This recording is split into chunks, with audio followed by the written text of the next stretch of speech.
Muy buenos días, bienvenidos a esta charla del día de hoy. Estamos en las charlas de la Asociación Colombiana de Estudios Astronómicos ACDA, que se organiza siempre los sábados en la mañana. Y para el tema de hoy, para la sesión de hoy, vamos a hablar sobre un tema bien interesante, que es los volcanes del Sistema Solar. Así que haremos una travesía por los volcanes del Sistema Solar, en la que veremos cuáles son esos aspectos generales de los distintos tipos de volcanes que hay en los cuerpos rocosos del Sistema Solar. No todos, que son muchísimos, pero sí por lo menos algunos importantes. Pero para eso, para poder entender, digamos, la relevancia de los procesos volcánicos en otros cuerpos rocosos del Sistema Solar, hay que empezar por casa, ¿verdad? Entonces haremos nuestro recorrido comenzando por el planeta Tierra y ya empezando a explorar precisamente estos otros cuerpos rocosos que presentan vulcanismo, ya sea activo, es decir, que hoy en día presente actividad, o vulcanismo en el pasado. Bien, entonces vamos a comenzar. Voy aquí a compartir pantalla con ustedes para empezar nuestra sesión del día de hoy. Y con esto entonces ya damos comienzo entonces a la sesión de travesías o travesías por los volcanes del Sistema Solar. Bueno, entonces con esta presentación lo que queremos es mostrar precisamente cuál es esa relevancia. Vamos a ocultar aquí esta cuestión de acá. Perfecto, muy bien, listo. Entonces, ya vamos a comenzar con nuestra presentación del día de hoy de los volcanes del Sistema Solar. Como les decía, vamos a arrancar aquí en el planeta Tierra y vamos a ir explorando otros cuerpos rocosos del Sistema Solar. ¿Bien? Muy bien.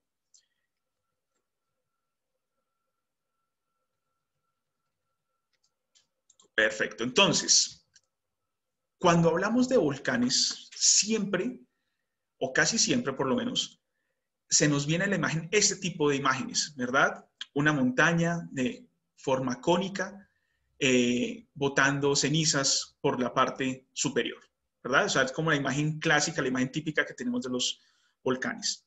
Y como vamos a ir viendo a lo largo de esta presentación, pues vamos a ir mirando que efectivamente estas formas, todas estas geoformas asociadas a los procesos de volcanismo, es decir, todas estas geoformas que llamamos volcanes, pues son muy diversas, y no solamente aquí en la Tierra, sino en otros cuerpos del Sistema Solar, ¿ok? Y para poder entender qué son los volcanes, cuál es el proceso de vulcanismo, cuál es ese proceso por el cual hay una manifestación de actividad interna de un cuerpo rocoso hacia superficie, pues vamos a revisar esas definiciones. Y pues arranquemos con lo que es un volcán. ¿Qué entendemos por volcán?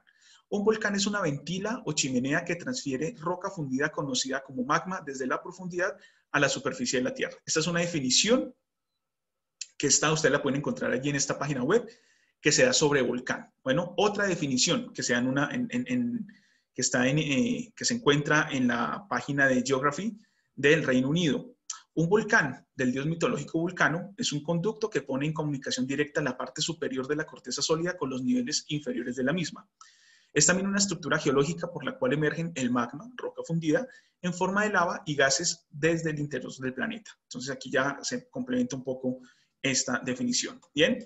Y esta otra definición, también esta última, en la cual hace referencia a que es un sitio en el cual los materiales alcanzan la superficie del planeta desde el interior.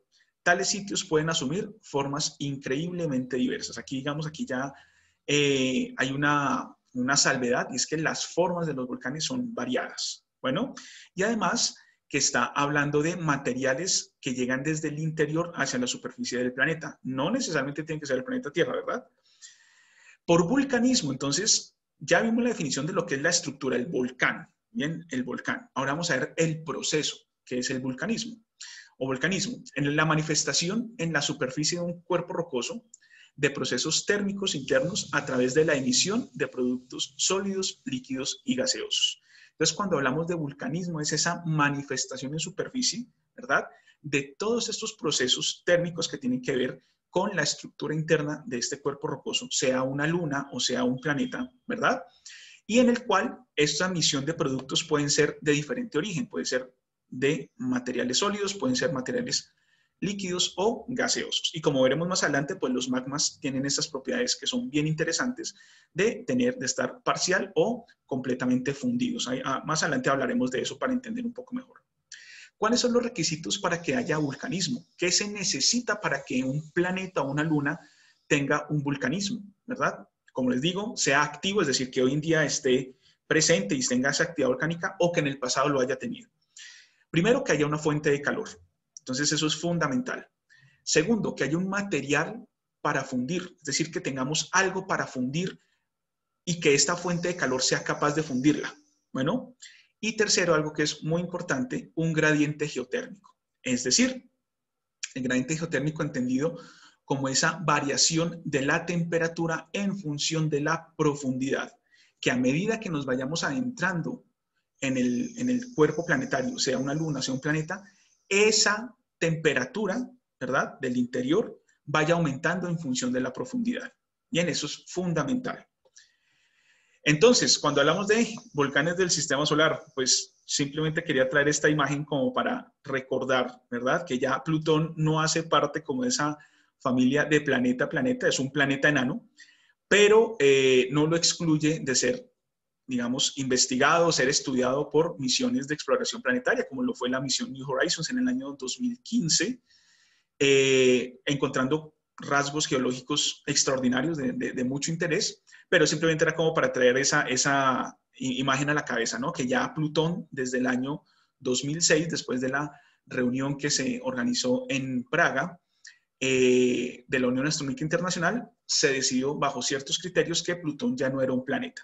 Pero, ojo, geológicamente no deja de ser muy interesante. De hecho, se han encontrado rasgos en su superficie que llaman mucho la atención y que nos pueden dar muchas pistas sobre el comportamiento interno de este cuerpo, que sea planeta o planeta enano, como quieran llamarlo, ¿verdad? Pues geológicamente eso es irrelevante, porque se ha visto que sí es bastante interesante en términos geológicos. Bien, entonces, como les decía, vamos a arrancar con volcanes en la Tierra. Vamos a empezar a hablar sobre los volcanes en la Tierra. Esta es una imagen satelital viendo un volcán en actividad. Esto es un volcán en Europa, ¿bien? Donde se observa pues claramente esa emisión de cenizas hacia la atmósfera. Bueno, entonces los volcanes en el planeta Tierra. ¿Cómo es el vulcanismo en la Tierra? ¿Cómo se presenta esa actividad volcánica aquí en este planeta? ¿Cuáles son los mecanismos que producen las erupciones volcánicas? ¿Cómo se clasifican los tipos de erupciones?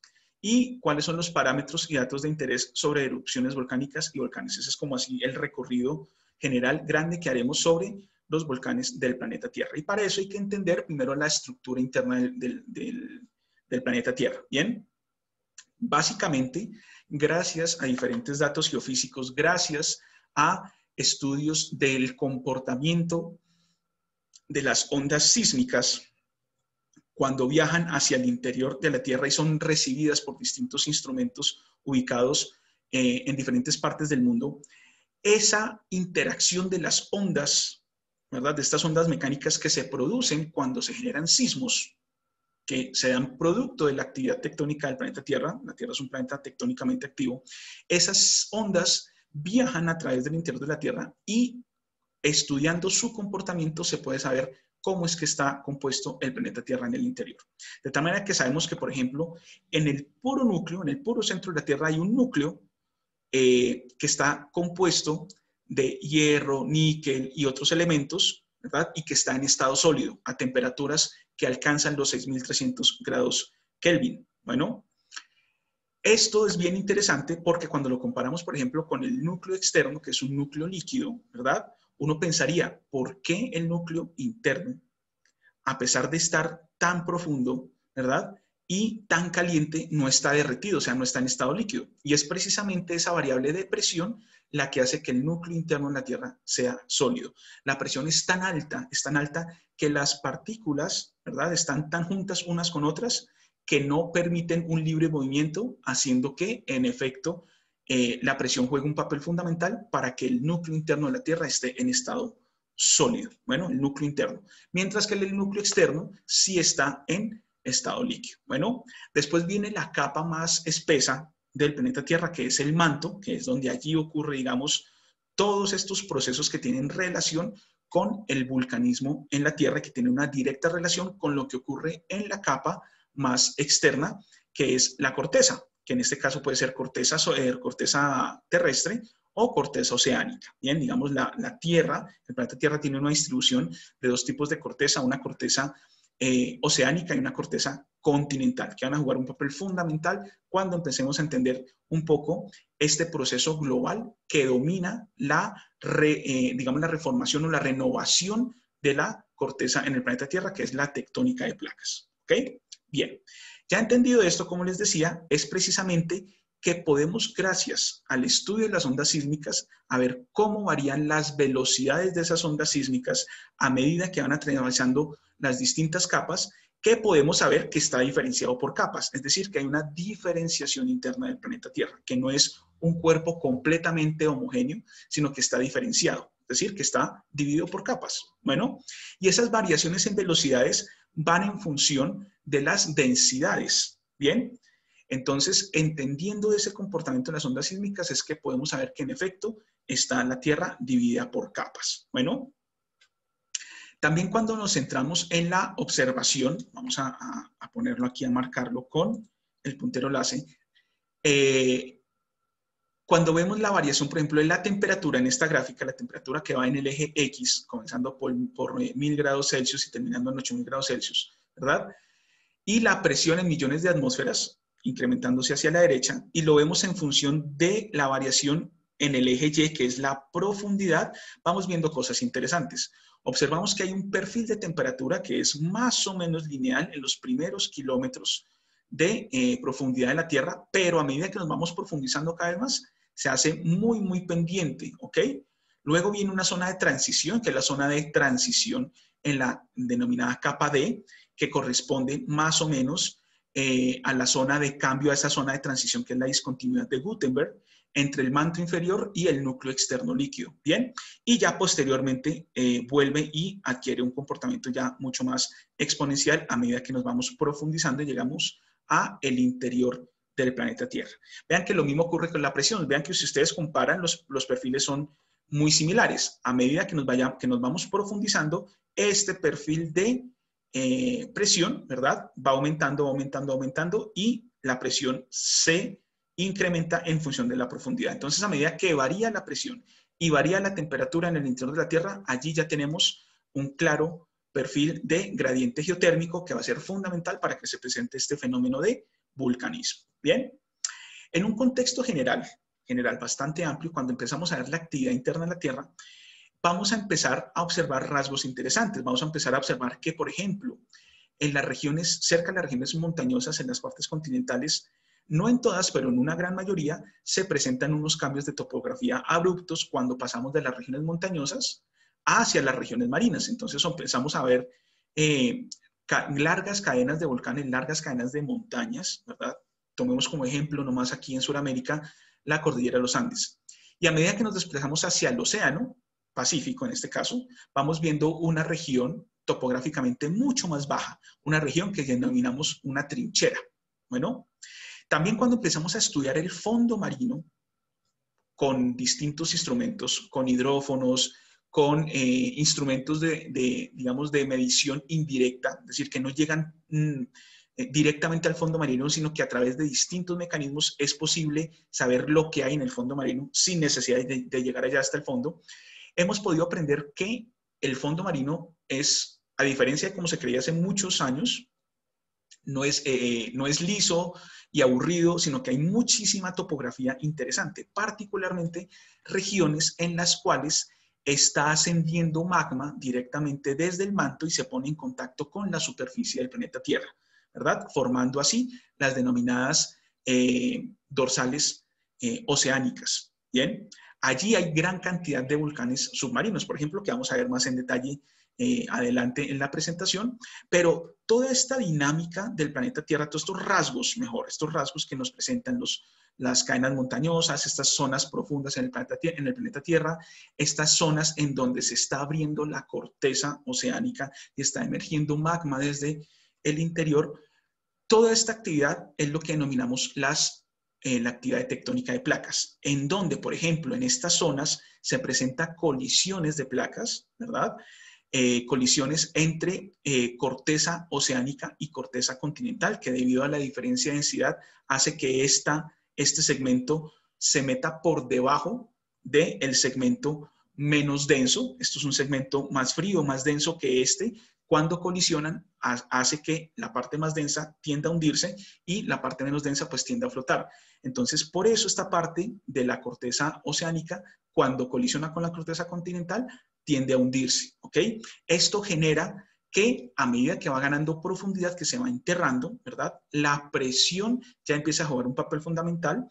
El hecho de que se estén arrastrando sedimentos marinos aquí ricos en agua también hace que el punto de fusión, que el punto de fusión baje bastante, es decir, que se derrita mucho más fácilmente, ¿sí? Que se derrita mucho más fácilmente.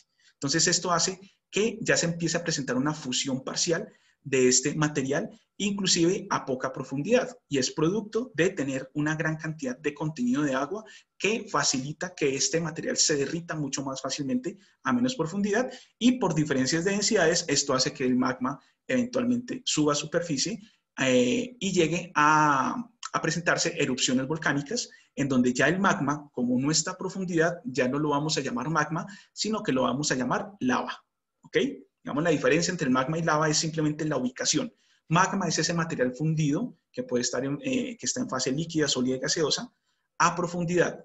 Y la lava es exactamente lo mismo, pero ya en superficie, ¿ok? Y el responsable, digamos, de esta dinámica planetaria, de esta dinámica que tiene el planeta Tierra, son las celdas de convección que están en el manto terrestre. Bueno, entonces para explicarlo de la siguiente manera, como ya sabemos que a medida que vamos ganando profundidad, la temperatura va aumentando considerablemente, ¿verdad? Esto hace que entre más profundo estemos, el material esté mucho más caliente, ¿cierto? Y a medida que vayamos llegando a superficie, el material sigue igual caliente, pero ya no tan caliente. Entonces, esto genera un intercambio de material, ¿cierto? A diferentes temperaturas en un proceso que se conoce como convección. Y en el manto se generan estas grandes celdas de convección en el cual el material más caliente, que está bastante profundo en la Tierra, gana digamos, se incrementa su volumen, ¿verdad? Porque la energía cinética de las partículas es tan alta que se mueven muy rápido, eso hace que su volumen aumente, la densidad disminuye, ¿verdad? Y al disminuir, eso tiende a subir, tiende a ascender a través del manto, como lo tenemos acá. Entonces se calienta, aquí lo hemos comparado con una olla con agua en la estufa, ¿sí? Digamos, es un proceso que casi que todos los días lo vemos en la cocina cuando cocinamos nuestros alimentos, ¿verdad? Entonces, el material que está más cerca a la estufa, o en este caso, en el caso de la Tierra, el material que está más cerca al núcleo terrestre, va a estar más caliente, va a perder densidad y va a tender a subir, ¿verdad? Va a tender a subir. Una vez llega a partes más superiores del manto, o en este caso de la olla, partes más superiores de la olla, el material se enfría, entonces su volumen disminuye, ¿cierto? Pierde calor, su volumen disminuye, aumenta su densidad y esto hace que eventualmente termine bajando. Y nuevamente se calienta, suba, se enfríe, baje y así continuamente. Entonces genera digamos, burbujeo que uno ve en la olla, y esto hace que en la Tierra, en el manto, se generen estas celdas de convección que permite el arrastre de esas placas tectónicas que no son más que segmentos de litosferas compuestos de corteza continental y corteza oceánica que se están moviendo precisamente sobre el manto terrestre, también gracias a la acción de una capa intermedia entre ese material sólido y este material ya líquido de una altísima viscosidad, que es una capa intermedia que se denomina la astenosfera. Si no fuera por la astenosfera, que es una capa que reduce considerablemente la fricción, tal vez el proceso de placas tectónicas sería o distinto o tal vez no estaría operando en el planeta Tierra. Pero gracias a esa zona de transición entre la corteza, ¿cierto? Y el manto terrestre, a esa zona, a esa capa que denominamos la astenosfera, es que se presenta, y las celdas de convección obviamente producto de ese intercambio de calor en el manto, es que se presenta este proceso de placas tectónicas en el planeta Tierra. Bien, cuando observamos ya estos mapas que nos muestran aquí en el planeta Tierra estos punticos rojos, ¿verdad? Estos punticos rojos es la distribución de los volcanes activos que están registrados hoy día en la Tierra, ¿bien? Y vemos que eso no tiene, digamos, una distribución tan caprichosa. Vemos que la gran mayoría, por ejemplo, están asociadas a estas zonas, a estas cadenas montañosas, aquí en la cadena montañosa de los Andes, aquí también en Centroamérica y Norteamérica, particularmente aquí en las Rocallosas. Vemos aquí las islas Aleutianas, ¿verdad? Aleutianas aquí en la parte de Alaska. Vemos la península de Kamchatka en Rusia también.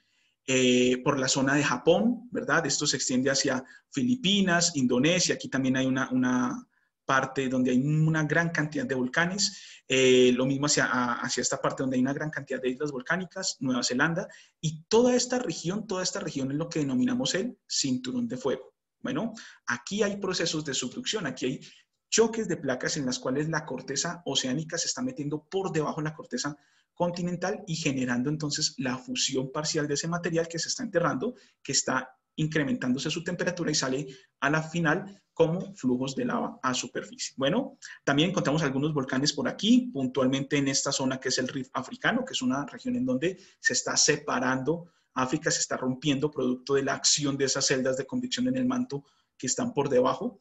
Aquí Islandia, ¿verdad? Aquí de hecho vemos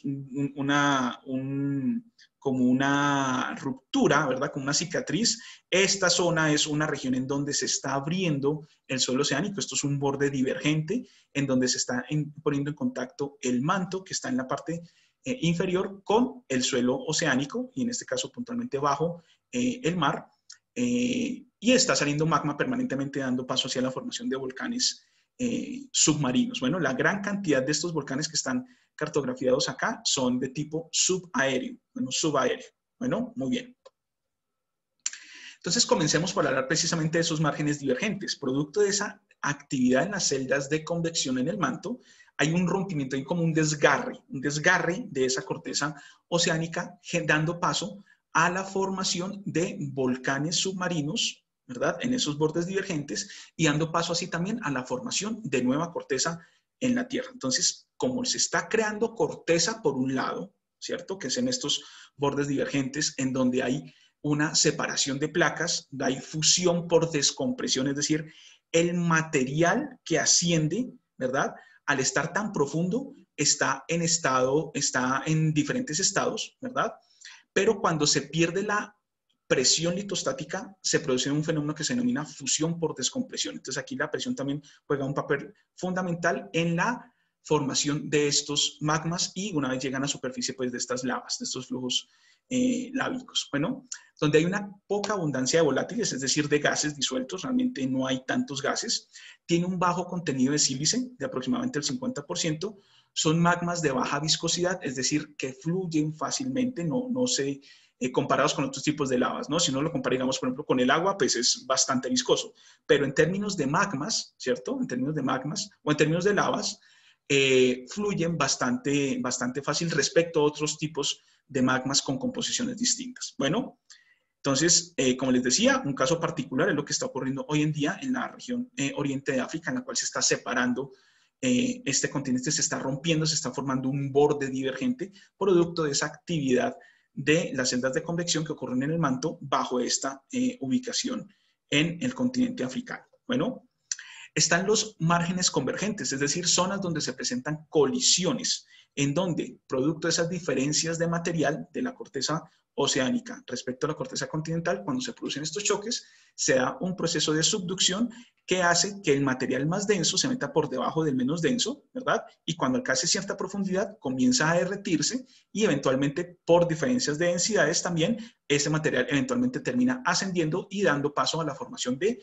volcanes. O sea, no es raro, por ejemplo, que cerca a zonas de bordes convergentes, ¿cierto? Cerca a esas regiones donde hay colisión de placas, ¿sí?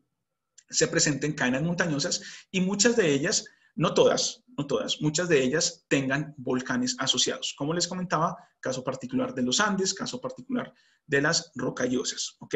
Hay otras cordilleras, por ejemplo, otras montañas, otras cadenas montañosas, como los Urales, como los Apalaches, que hoy en día no tienen volcanes activos. En su momento, cuando se formaron, ¿verdad? Por la colisión de placas tectónicas en diferentes periodos geológicos, tuvieron volcanes activos, pero hoy en día no lo están, porque hacen parte de márgenes ya pasivos, bueno, o en zonas donde ya no hay colisión de placas, ¿bien?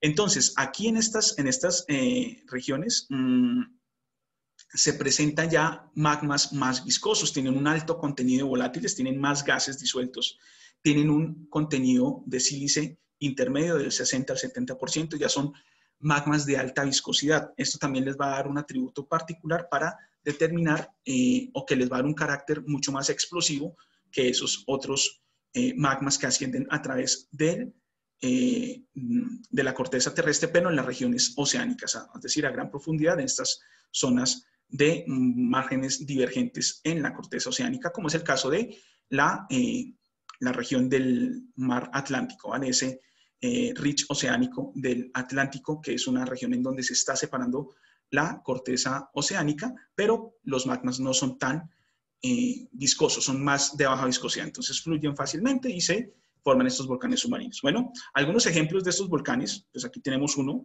local, que es el volcán Nevado del Ruiz, en Colombia, que presenta unos magmas bastante viscosos, dando paso a la erupción de material, formando lavas de composición andesítica principalmente. Hay algunas regiones en donde se presentan basaltos, pero principalmente son andesitas, que son rocas de textura afanítica, es decir, rocas que tienen cristales muy, muy pequeñitos y que tienen un contenido entre el 60 y 70% de sílice. Bueno, eso los hace, pues, que sean volcanes bastante explosivos. Bueno, están otros ambientes en el planeta Tierra que son los denominados puntos calientes o los hotspots, en donde material muy caliente del manto terrestre, particularmente esa zona de transición entre el manto inferior y el núcleo externo líquido, asciende, ¿verdad? Llega a superficie y va formando islas volcánicas o va formando volcanes cuando hablamos de corteza continental. Un caso particular es el caso de Hawái, en donde tenemos un punto caliente, que es material que viene muy caliente del manto, llega a superficie y da la formación de estos volcanes. Actualmente la región que es volcánicamente activa corresponde a la isla grande de Hawái. Existen otras islas que ya no tienen volcanes activos, pero que cuando se empieza a analizar su composición geoquímica, la composición, la cantidad de elementos mayores, elementos menores presentes en estas rocas y en estos magmas, se observa que es muy similar, lo cual, digamos, lleva a la conclusión de los científicos que este punto, el punto que origina esas islas, es el mismo, es decir, tiene la misma fuente, pero lo que se está moviendo no es el punto caliente, ¿cierto? Sino que se está moviendo es la placa tectónica. De aquí vemos entonces que se genera una cadena de islas, que es la cadena de islas hawaiana, y esto ha permitido, digamos, también entender cómo es la dinámica de las placas tectónicas a lo largo del tiempo, qué direcciones han tomado y cómo es que se ha ido cambiando la geografía, ¿verdad? Cómo es que ha ido cambiando la distribución de masas continentales y masas de la corteza oceánica a lo largo del tiempo geológico, que es algo también bien interesante. Es decir, el planeta Tierra ha estado en una dinámica permanente desde hace miles de millones de años. Esto da paso, entonces, a lavas también muy fluidas, bajo contenido en sílice, baja viscosidad, y cuando uno observa, digamos, en las películas o ha visto a través de noticieros que en Hawái entró en erupción y toda esta cuestión, pues uno observa estos flujos lábicos bastante fluidos, es decir, una baja viscosidad. Entiéndase viscosidad, no confundir viscosidad con densidad, que son dos conceptos distintos. Viscosidad como la dificultad que tiene un fluido de fluir, ¿vale? Entre más viscoso sea, es que le representa mayor dificultad fluir, ¿vale? Entonces, entre menos viscoso sea, es que fluye más fácil. Bueno, entonces estos son, digamos, flujos de lavas bastante fluidos, es decir, tiene una baja viscosidad.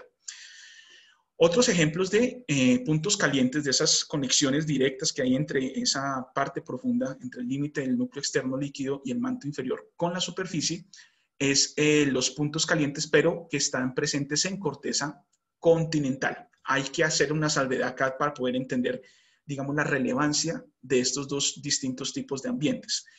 La corteza oceánica es delgada, es más delgada respecto a la corteza continental. El espesor promedio de la corteza oceánica es de 5 o 6 kilómetros, ¿bien? mientras que el espesor de la corteza continental es mucho mayor, es de 60, 70 kilómetros, puede alcanzar inclusive 100 kilómetros en las regiones en donde hay unas cadenas montañosas, ¿vale? Donde se presentan estas extensas cadenas montañosas. ¿Qué es lo que ocurre? Cuando el magma trata de ascender por diferencia de densidad, él va a buscar el camino, ¿cierto?, más fácil y va, de todas formas, en algún momento a llegar a superficie, a las buenas o a las malas, ¿bien? Entonces, si este magma atraviesa menos corteza, que es el caso de la corteza oceánica, se va a contaminar menos, es decir, se le va a facilitar llegar a superficie porque tiene que atravesar una porción de corteza mucho menos delgada. Pero si está atravesando una porción de corteza mucho más gruesa como la corteza continental, se le va a dificultar, va a empezar a contaminarse, a ensuciarse de todo ese material que va arrastrando y esto va a hacer que termine siendo muy, muy explosivo. Es decir, que pierda movilidad del magma, que aumente la viscosidad, ¿verdad? Que se llene de volátiles y esto a la final termina aumentando la explosividad de los volcanes. En este caso, un ejemplo típico es el volcán de Yellowstone. Este no es el volcán propiamente, esto es simplemente una fuente hidrotermal asociada al volcán, que es un volcán que tiene 85 kilómetros de diámetro la caldera nomás, es decir, esto está ubicado en el parque Yellowstone, uno está dentro del parque de Yellowstone en Estados Unidos, en el estado de Wyoming, y uno está caminando en el parque y uno no tiene ni idea que está dentro de un volcán. Bueno, es bastante grande, ¿ok? Pero ese material a la final va a terminar llegando a superficie y de ahí la alta explosividad de este volcán. Bueno, entonces son, digamos, escenarios que hay que tener en cuenta para entender la dinámica y la variedad de volcanes que hay en el planeta Tierra. Gracias a estos tipos de escenarios, esta interacción que hay de los magmas con la corteza terrestre y de la interacción que hay de estos flujos, ¿verdad? O sus propiedades, mejor, de estos magmas que están en porción líquida, en porción sólida, en porción gaseosa, cuando están parcialmente fundidos, y llegan a la superficie, dependiendo de esas condiciones y de esas características, se van a presentar diferentes tipos de erupciones que se clasifican de la siguiente manera: erupciones explosivas, erupciones efusivas y erupciones freatomagmáticas. Las erupciones explosivas se subdividen en estos tipos de erupciones, que son las erupciones de tipo estromboliano. Ya las vamos a ver una por una, así de manera muy rápida. Las erupciones de tipo vulcaniano, las pelianas, las plinianas y las ultraplinianas, ¿vale? Estas son las de tipo explosivo. Bueno, las de tipo efusivo, parecidas como a las de Hawái, por eso aquí estamos hablando de flujos de lava de tipo hawaiano y los domos volcánicos. Bueno, y las erupciones de tipo freatomagmáticas, en donde hay interacción del magma con agua superficial, o puede ser con agua en estado líquido o con agua en estado sólido, es decir, de tipo subglacial. Entonces tenemos las erupciones de tipo Sorsey, las erupciones de tipo subglacial y las erupciones de tipo submarina. Bueno, muy bien. ¿Cuáles son los factores que afectan entonces la viscosidad de los magmas? Tenemos las temperaturas, ¿vale? Entre más alta sea la temperatura, más fácil es que se mueva ese fluido, es decir, menos viscoso. Si uno se pone a pensarlo con un experimento, digamos, casero, ¿verdad? Cuando uno tiene miel o cuando uno tiene aceite, uno va a poner a fritar algo en la cacerola. Uno pone el aceite, ¿cierto? Y el aceite tiene bastante viscosidad, pero uno lo empieza a calentar un poquito y ya el aceite empieza a fluir fácilmente por la olla, por la cacerola en donde uno vaya a cocinar, ¿cierto? Lo mismo con la miel. Cuando uno tiene el tarrito de miel y uno quiere bajar la viscosidad, es decir, hacerlo más fluido, uno lo pone al baño de María o lo calienta con agua, ¿verdad? Un ratico y ya puede uno agregarle miel a los alimentos mucho más fácilmente. ¿Listo? Entonces la temperatura es un factor fundamental. El contenido de sílice. Entre más bajo sea el contenido de sílice, más fluido es decir, menos viscoso es. Entre menos sílice, menos viscoso. Entre más sílice, más viscoso. ¿Listo? Y el contenido de gases. Entre mayor contenido de gases tenga ese magma, la viscosidad va a ser más bajita. Entre menor contenido de gases tenga ese magma, va a ser más viscoso. ¿Listo? Entonces, estos son factores que afectan la movilidad de ese magma. Bueno, como les decía, entonces vamos a hablar de las erupciones explosivas que se dan principalmente, no exclusivamente, pero principalmente en estos escenarios en donde hay subducción de placas, es decir, en los bordes convergentes. ¿Vale? Entonces, la erupción estromboliana se caracteriza por tener contenido de volátiles no tan alto, ¿verdad? Tiene un contenido de sílice, digamos, proporciones altas, digamos, respecto a otros magmas, y eso hace que se generen, digamos, columnas de cenizas, etcétera. Se caracterizan por formar también o estar asociados a unos tipos de volcanes que son los estratovolcanes, en los cuales se van acumulando flujos de lava encima unos de otros, y van formando estas capitas, ¿sí ven? Pues se llaman estratovolcanes, ¿ok? Listo. Entonces, una erupción estromboliana es un vulcanismo caracterizado por erupciones explosivas separadas por periodos de calma de extensión variable. El proceso de cada explosión corresponde a la evolución de burbujas de gases liberados por el propio magma. A medida que el magma va ascendiendo, la presión litostática es menor, o sea, lo que lo contiene, la presión de las rocas que están sobre el magma es menor porque va subiendo, ¿verdad?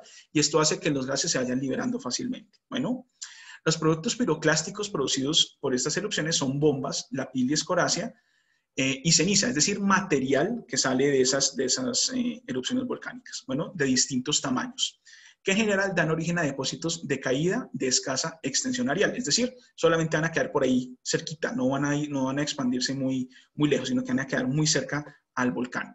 Algunos ejemplos, el volcán Karimsky en Rusia, esto está en la península de Kamchatka, hacia el oriente de Rusia, en cercanías con Japón, en el Océano Pacífico. Vemos aquí, pues, el volcán y vemos aquí, de hecho, los flujos de lava se ven muy bien, ¿no? Hasta dónde llegan esos flujos de lava. Este es un volcán espectacular. El volcán Stromboli en Italia, de hecho, las erupciones strombolianas adquieren su nombre debido a que el volcán Stromboli es como este referente en donde se empezó a estudiar los tipos de productos piroclásticos y los tipos de erupciones de este volcán, y se le atribuye, digamos, como las erupciones estrombolianas por este volcán, el volcán Stromboli en Italia. Aquí tenemos un video en el que se ve precisamente esa erupción, ¿cierto? Esa gran cantidad de material. Vean, lo que cae es ahí mismo, o sea, no se extiende grandes extensiones, sino que cae ahí mismo. Bueno, entonces eso es también una característica de este tipo de erupciones, ¿ok? Luego vienen las erupciones vulcanianas, que ya son un poco más explosivas. De hecho, aquí si lo comparamos con las imágenes anteriores, vemos ya aquí una columna de cenizas un poco mayor, ya material piroclástico que alcanza un poco más de extensión areal, es decir, ese material que sale por los volcanes cubre una mayor área, ¿verdad? Llega más lejos. Esto también producto de que se va incrementando la explosividad. Ya sabemos de qué depende la explosividad, de ese contenido de volátiles, de ese contenido de sílice y de las temperaturas del magma. Bueno, recordemos que entre más frío, más viscoso. Entre mayor contenido de sílice, más viscoso. Entre menor contenido de gases, más viscoso. Entonces esto lo hace mucho más explosivo. Bueno, el material magmático liberado es más viscoso que en el caso de las erupciones estrombolianas. Se acumula más presión desde la cámara magmática a profundidad conforme el magma asciende a superficie. La violencia de las explosiones se debe a la obstrucción del conducto volcánico por lavas anteriormente emitidas y ahora solidificadas. Como el magma se va a medida que va ascendiendo, ¿cierto? Se va enfriando, entonces va bloqueando el ducto por donde sale todo este material, dificultando la erupción y haciendo que se acumule cada vez más y más presión, haciendo que sea un poco más explosivo respecto a la erupción estromboliana. La emisión de magmas andesíticos, es decir, con un alto contenido de sílice, entre 60 y 70%, o un contenido intermedio de sílice, que alto ya son porcentajes de 85 o 90%. Con una viscosidad considerable, desencadenan con frecuencia este tipo de actividad. Y ustedes observan aquí un material que es emitido por ese tipo de volcanes, ¿ok? Entonces aquí vemos grandes bloques que se denominan bombas y materiales de distintos tamaños y que están asociados precisamente a este tipo de erupciones. Algunos ejemplos: el volcán Sakurajima en Japón. Esta es una imagen también muy interesante porque se observan inclusive relámpagos, ¿cierto?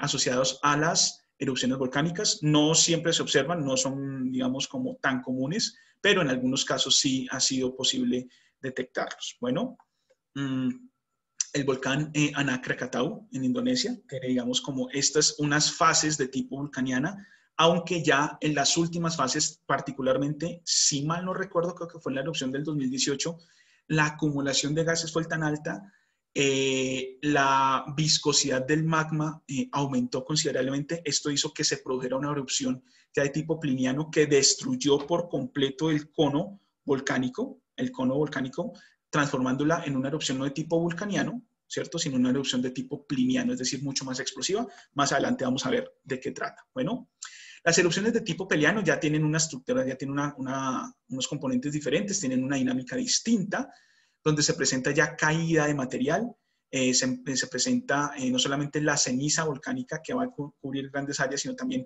ya caídas, corrientes de densidad piroclástica que van a empezar a desplazarse por los flancos de esos volcanes. Bueno, unos ejemplos son los volcanes de las Antillas, particularmente el Monte Pelé en Martinica, por su erupción en el año 1902 que destruyó su capital, San Pedro. La lava es extremadamente viscosa y se consolida con gran rapidez, llegando a tapar por completo el cráter. La enorme presión de los gases sin salida levanta este tapón que se eleva formando una gran aguja rocosa, que es esto que vemos acá, ¿bien? O bien destroza la parte superior de la ladera. Es decir, el magma va a buscar, como sea, todo ese material salir a superficie.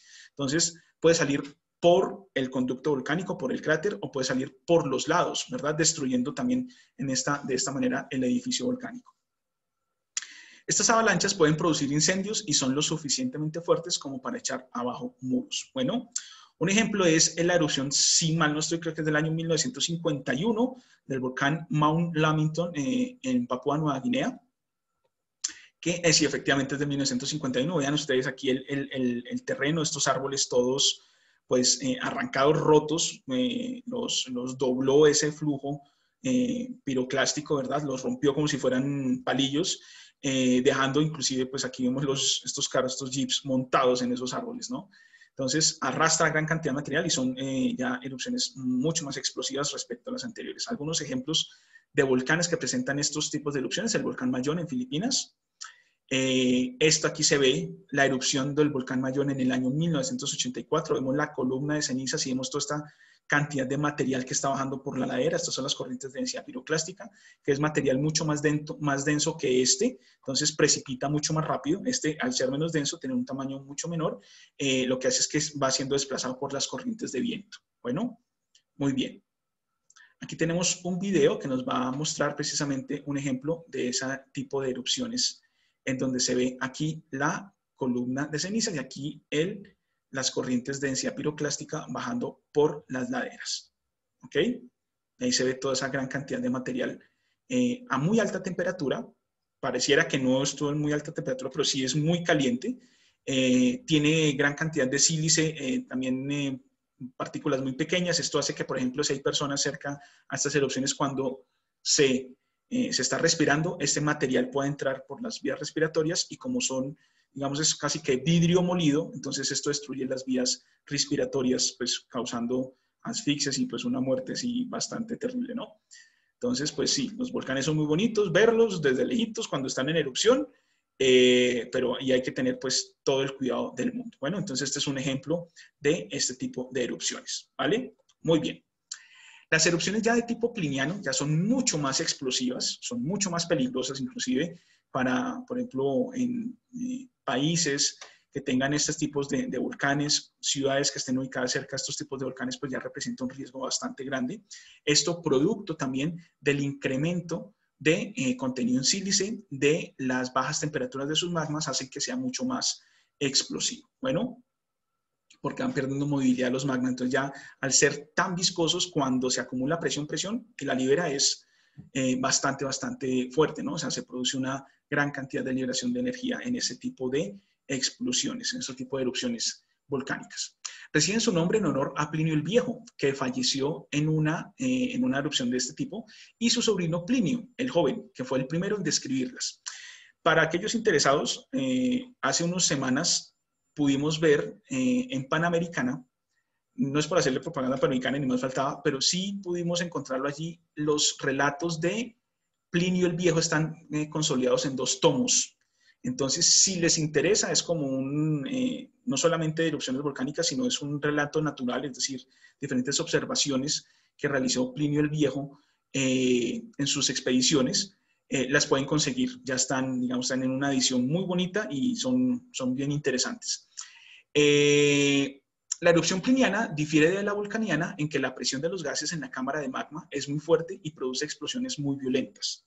Forman nubes ardientes en forma de pino, que al enfriarse producen precipitaciones de cenizas que pueden llegar a sepultar ciudades, como ocurrió en Pompeya y Herculano en el año 79 después de Cristo. Cuando son breves, las erupciones plinianas pueden durar menos de un día, pero en algunos casos pueden prolongarse durante días e incluso meses. Bueno, entonces aquí vemos inclusive esta imagen famosa. Hay muchas, de hecho, hay varias personas que quedaron, digamos, como calcificadas en el momento, no calcificadas, pero sino que quedaron como petrificadas, ¿sí? Producto de ese avance de las nubes de corriente de densidad piroclástica avanzando en la ciudad de Pompeya y Herculano, de la erupción del volcán Vesubio, que es el volcán que actualmente, que pues hoy en día, cerca de ese volcán que queda en Italia, está la ciudad de Nápoles, ¿verdad? Una ciudad bastante grande con una población considerable de millones de habitantes. Entonces, si entra en erupción nuevamente, como ocurrió en el pasado, pues sería una catástrofe tremenda, ¿no? Un volcán bastante explosivo.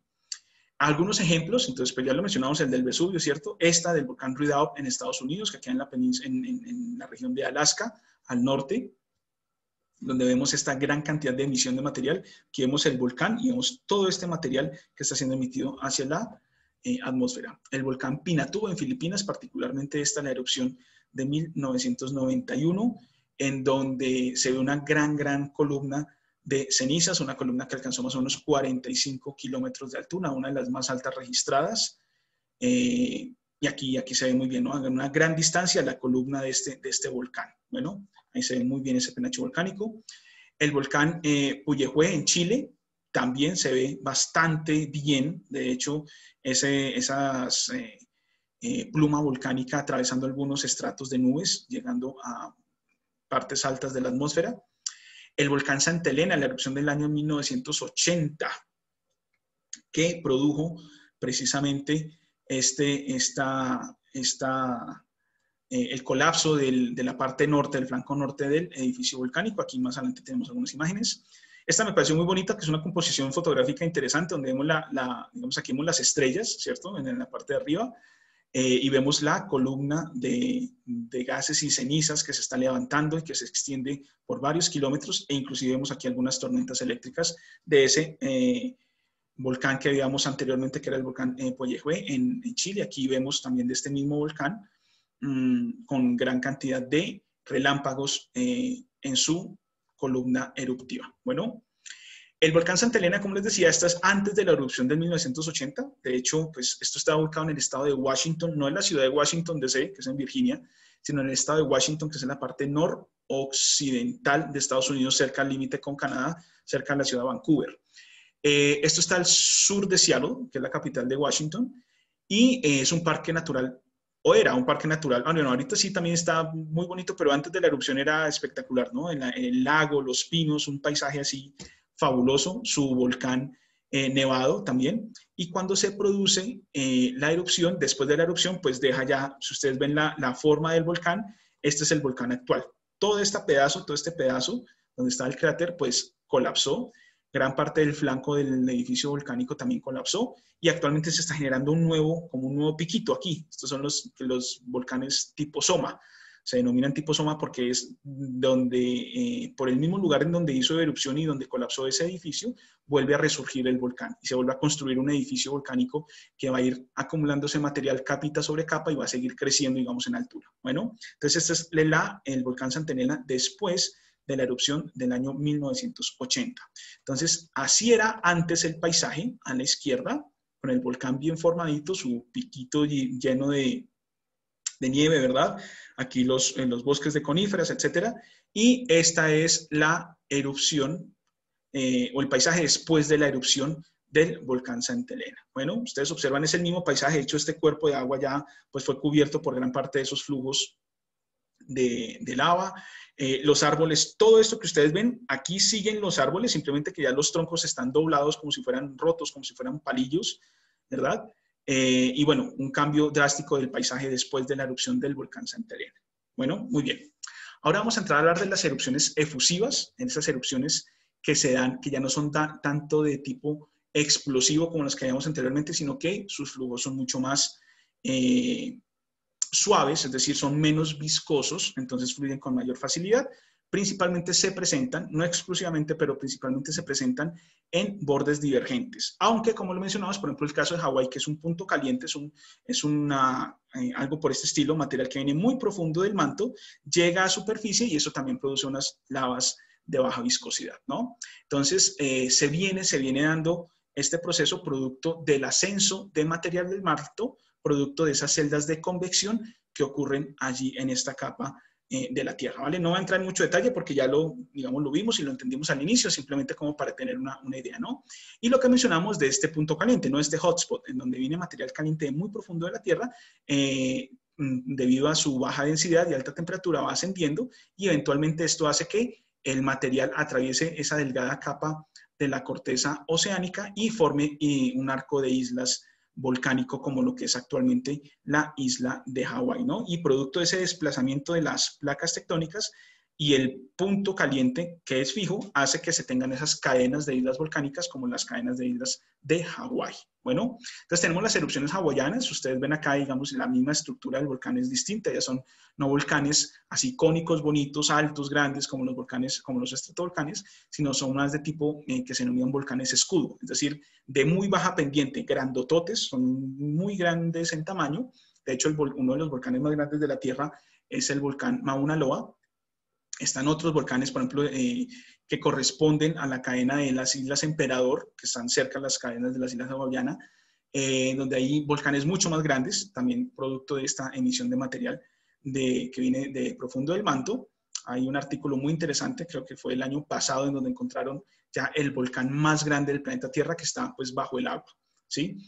Bajo el océano, en esa región del Pacífico Norte. Entonces, pues por lo menos por ahora, ¿no? Nos toca seguir buscando y seguir investigando a ver qué más se encuentra en el fondo oceánico, que, como dato curioso, sabemos más del espacio exterior que del fondo, del fondo oceánico. Es decir, el fondo marino ha sido poco explorado porque es costoso, porque es difícil, porque es un reto tecnológico bastante grande y pues lo que sabemos es muy poco. Entonces, lo que hay por explorar es bastante.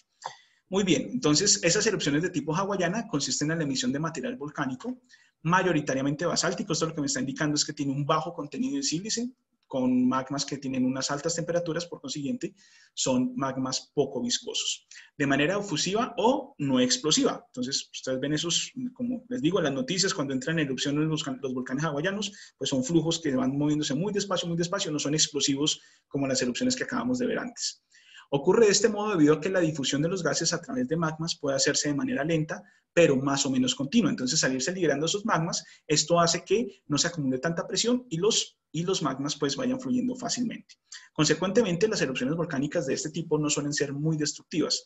Suelen generar coladas de lava y pueden ser puntuales o fisurales, es decir, salir por un punto como el volcán Mauna Loa, o lo pueden hacer a través de fisuras como en algunos volcanes en Islandia. Bueno,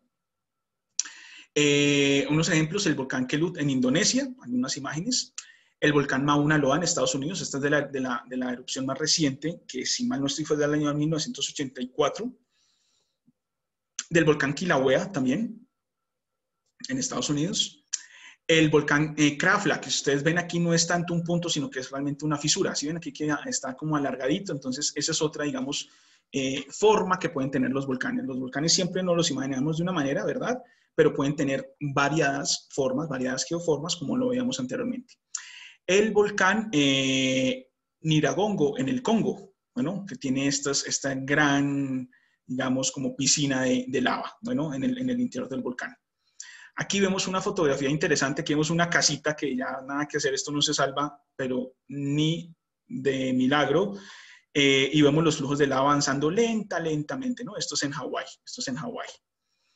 Las erupciones ya de tipo freatomagmático, entonces ya vimos las efusivas, ahora vamos a hablar de las erupciones freatomagmáticas, es decir, en donde el magma entra en contacto con agua. Todo esto tengámoslo en cuenta cuando empecemos ya a ver los volcanes en el sistema solar, es decir, en las lunas y en los planetas, porque esto nos va a servir para poder identificar qué posibles tipos de erupciones hay en esos otros cuerpos rocosos del sistema solar. Bueno, entonces esto es, digamos, como importante tenerlo en cuenta. Entonces, las erupciones de tipo Sorsei, en donde se presenta contacto de magma, ¿verdad? Que va subiendo, que va ascendiendo hacia la superficie, y en el caso de las erupciones de tipo Sorsei, que son producidas por la interacción de agua poco profunda y lava. La primera que se observó fue en el año 1963 en las costas de Islandia, dando paso a la formación de la isla Surtsey, de ahí viene el nombre. Entonces, cuando el magma va ascendiendo, ¿verdad? Va subiendo desde el manto hacia la superficie terrestre por la corteza oceánica, el magma va generando capitas y capitas y capitas, entonces eso hace que aumente la altura, ¿verdad? Como estamos hablando de volcanes submarinos, entre más alto sea el volcán, la presión que ejerce el agua va a ser menor, ¿vale? Va a ser menor. Entonces llega un momento en que una vez cerca a la superficie, una vez esté cerca a la superficie, ese magma, pues ya la presión de la columna de agua va a ser tan bajita, va a ser tan despreciable, que eso va a producir una gran cantidad de explosión. Parecido, por ejemplo, ustedes lo han notado en sus cocinas también, ¿no? La cocina es un gran lugar para experimentar. Cuando uno está haciendo papas fritas, ¿cierto? O quiere fritar algo que tiene alto contenido de agua y lo meten en el aceite hirviendo, pues eso genera una explosión pequeñita, pero sí es bastante fuerte, ¿verdad? Entonces, algo parecido acá, el magma es muy caliente y el agua, pues, con respecto al magma está bastante frío. Entonces, esas diferencias de temperatura producen una alta explosividad de los magmas. Bueno, se genera, perdón, antes de seguir, un tipo de material, un tipo de mineral que se llama palagonita, que es este material verdoso, esto indica que, por ejemplo, si uno encuentra palagonita o rocas con un mineral, con este mineral que es la palagonita, en regiones altas, por ejemplo, en regiones continentales y toda esa cuestión, uno puede ya inferir que esos materiales se formaron bajo presencia de agua, a pesar de que hoy en día no estén cubiertos por agua, pero se formaron bajo presencia de agua. Bueno, entonces, digamos, son indicativos para determinar los ambientes de formación. Otro ejemplo, el volcán Ungaha'apai en Tonga, en donde se ven gran cantidad de material que ya está alcanzando la superficie, ya la columna de agua no es tan considerable y esto produce que la erupción sea bastante explosiva. Bueno, se denomina freatomagmático, porque les decía, porque está en contacto ya con una somera capa de agua. Bien, aquí vemos este estilo, saben que el estilo eruptivo es muy distinto, ¿no? Las columnas eruptivas son diferentes. Bien, aquí tenemos un video en donde se ve precisamente esa interacción del magma con la superficie, del océano. Bueno, entonces ya va subiendo ese material.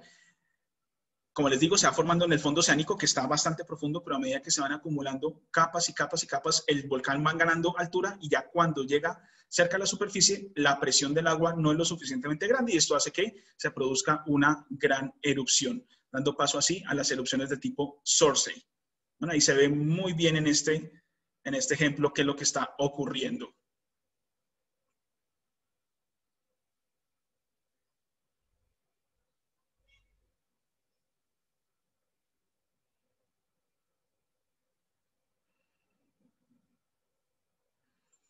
Y así es como también se están formando nuevas islas en el océano, nuevas islas volcánicas. Bueno, entonces se están formando ya nuevas porciones de tierra. Un ejemplo muy característico de esto, es la isla El Hierro, en España, en donde hay una gran actividad volcánica y están formando nuevas islas volcánicas. Bien. Las erupciones de tipo subglacial, en este caso, se dan por la interacción de magma ya con capas de hielo. Bueno, entonces el material más frecuente en las erupciones subglaciales es el tipo Mover, una mezcla de palagonitas, hielo basáltico, brechas, que es otro tipo de material, otro tipo de material volcánico de diferentes tamaños, hieloclastitas y las lavas almohadilladas. Bueno, la mezcla de las lavas almohadilladas se dan cuando el magma asciende a través de la superficie en la corteza oceánica y una vez entra en contacto pues, con el agua, como hay una diferencia de temperaturas, ¿cierto?, tan grande, inmediatamente va saliendo, se va solidificando. No explota como las de tipo Surtsey porque estamos hablando de gran profundidad en el océano. Estamos hablando de más o menos 2-3 kilómetros de profundidad en el océano, ¿vale? Entonces la presión de la columna de agua es considerable, eso hace que el magma no avance mucho, sino que se vaya empezando a formar, digamos, como pequeñas almohadas, ¿cierto? Que apenas va saliendo el magma, se va solidificando y esto genera este tipo de lavas que se denominan lavas almohadilladas. Bueno, la mezcla de lava, ceniza y agua, una vez se ha fundido el hielo, produce los denominados flujos de lodo o los lahares. parecido a lo que ocurrió, por ejemplo, con Armero en el año 1985, en noviembre, cuando la cumbre del Nevado del Ruiz estaba cubierta de hielo, se empezó a ver actividad volcánica, algunas columnas de ceniza, ese material empezó a derretir el hielo en la parte alta y se encauzó todo este flujo de lodo por el río Lagunillas, desembocando en la población de Armero, bueno, y produciendo pues esta catástrofe tenaz que ocurrió hace ya varios años. A partir de allí, de este tipo de interacción entre el magma y hielo, también se aprendió muchísimo sobre la dinámica de los volcanes glaciares, ¿vale? Entonces, digamos que ahí se tuvo una oportunidad también para ver cuál era la interacción del magma con estas capas de hielo y qué eran los tipos de productos que se pueden generar. Otro ejemplo es este volcán que he tratado de aprenderme su nombre y su pronunciación, pero no he podido. En Islandia, aquí dejo el nombre, por si acaso alguien quiere intentarlo.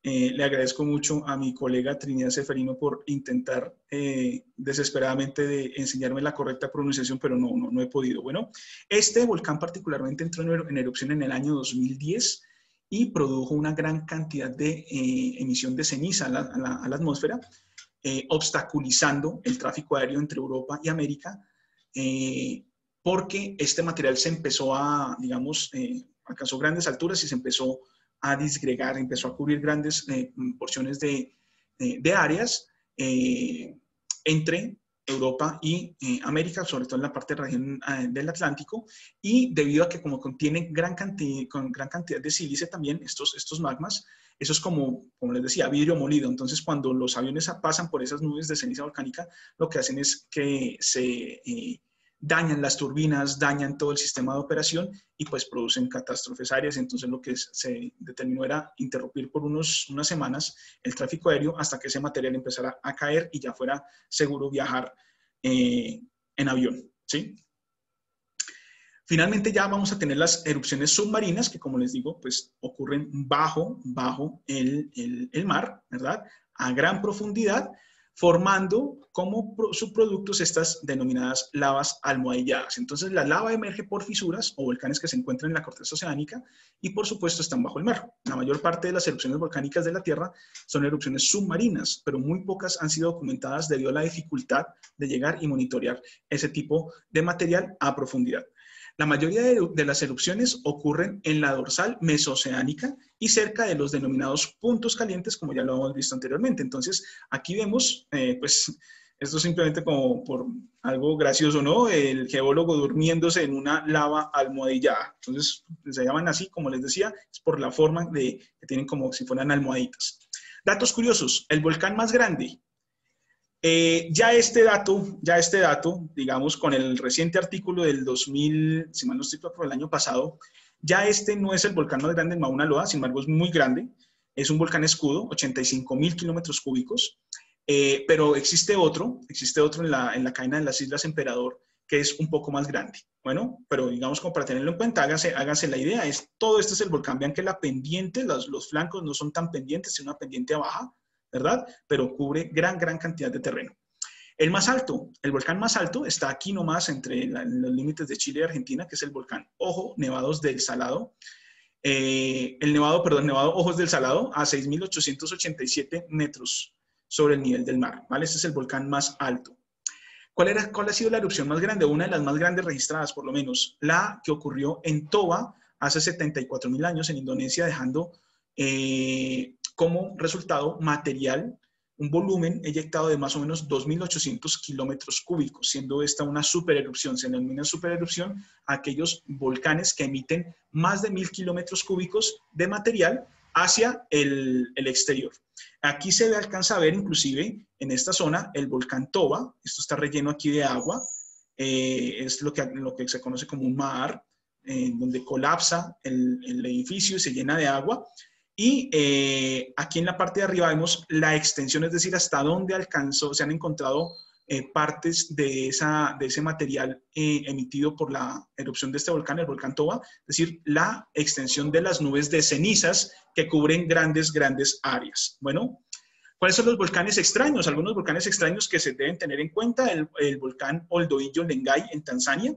Es un volcán que tiene unas lavas que se denominan carbonatitas, unas lavas de bajas temperaturas con un alto contenido de carbonatos, y pues es el único volcán de su tipo en el mundo activo. Dependiendo de qué tan explosivo sea un volcán, se establecen los denominados índices de explosividad volcánica, que van en función de la cantidad de ceniza que se emite a superficie, la altura de la columna, y también están asociados con el tipo de erupción, ¿no? Entonces vemos que un índice de explosividad volcánica bajito va a corresponder con erupciones más de tipo efusivo, ¿cierto? O sea, no explosivas.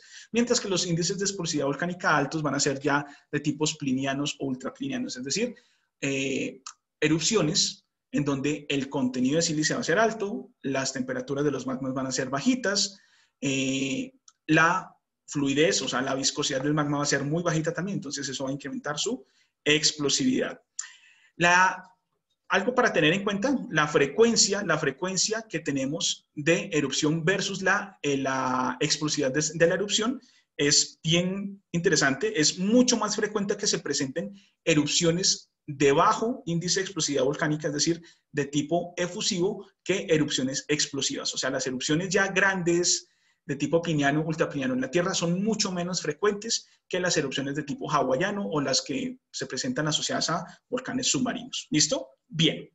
Ya entendiendo este contexto de las principales propiedades de los magmas en la Tierra, el contexto dinámico terrestre de cómo se produce el vulcanismo en la Tierra, algunos ejemplos de esos tipos de erupciones volcánicas, vamos a empezar ahora sí ya a ver volcanes en otros cuerpos del sistema solar, particularmente en la Luna, en donde tenemos evidencias de las rocas traídas por las misiones Apolo. Tenemos evidencias también de algunos flujos de lava vistos gracias a imágenes satelitales, y donde actualmente todavía se sigue en la búsqueda de algunos lugares en la superficie lunar en donde haya evidencia de actividad volcánica en el pasado. Entonces, las muestras del Apolo 11 han servido para entender precisamente que sí existió actividad volcánica en el pasado de la Luna. Hoy en día no está presente esa actividad volcánica. Cuando se analizan las rocas traídas por los astronautas de las misiones Apolo, desde la 11 hasta la 17, excepto en la 13, que esa nunca alunizó, recordemos que tuvo problemas en su viaje a la Luna. Se trajeron en total más o menos como unos 382 kilogramos de muestras, se analizaron en los laboratorios y se llegó a la conclusión que efectivamente es material producto de actividad volcánica en el pasado. La última misión Apolo a la Luna fue en el año 1972, la misión Apolo 17, con la esperanza, digamos, de sus astronautas de buscar algún tipo de evidencia de actividad reciente volcánica en la superficie lunar, pero pues no se pudo encontrar. Lo curioso de esta misión es que fue la única misión que llevó un científico a la Luna, que es Harrison Schmitt, un geólogo, quien ha sido el único científico que ha pisado la superficie lunar. De resto han sido pues ingenieros y pues como ya sabemos, pilotos que han entrenado durante muchísimos años en NASA para poder llegar a ser parte de estos equipos de misión, ¿no? Pero el único científico fue el geólogo Harrison Schmitt en el año 1972.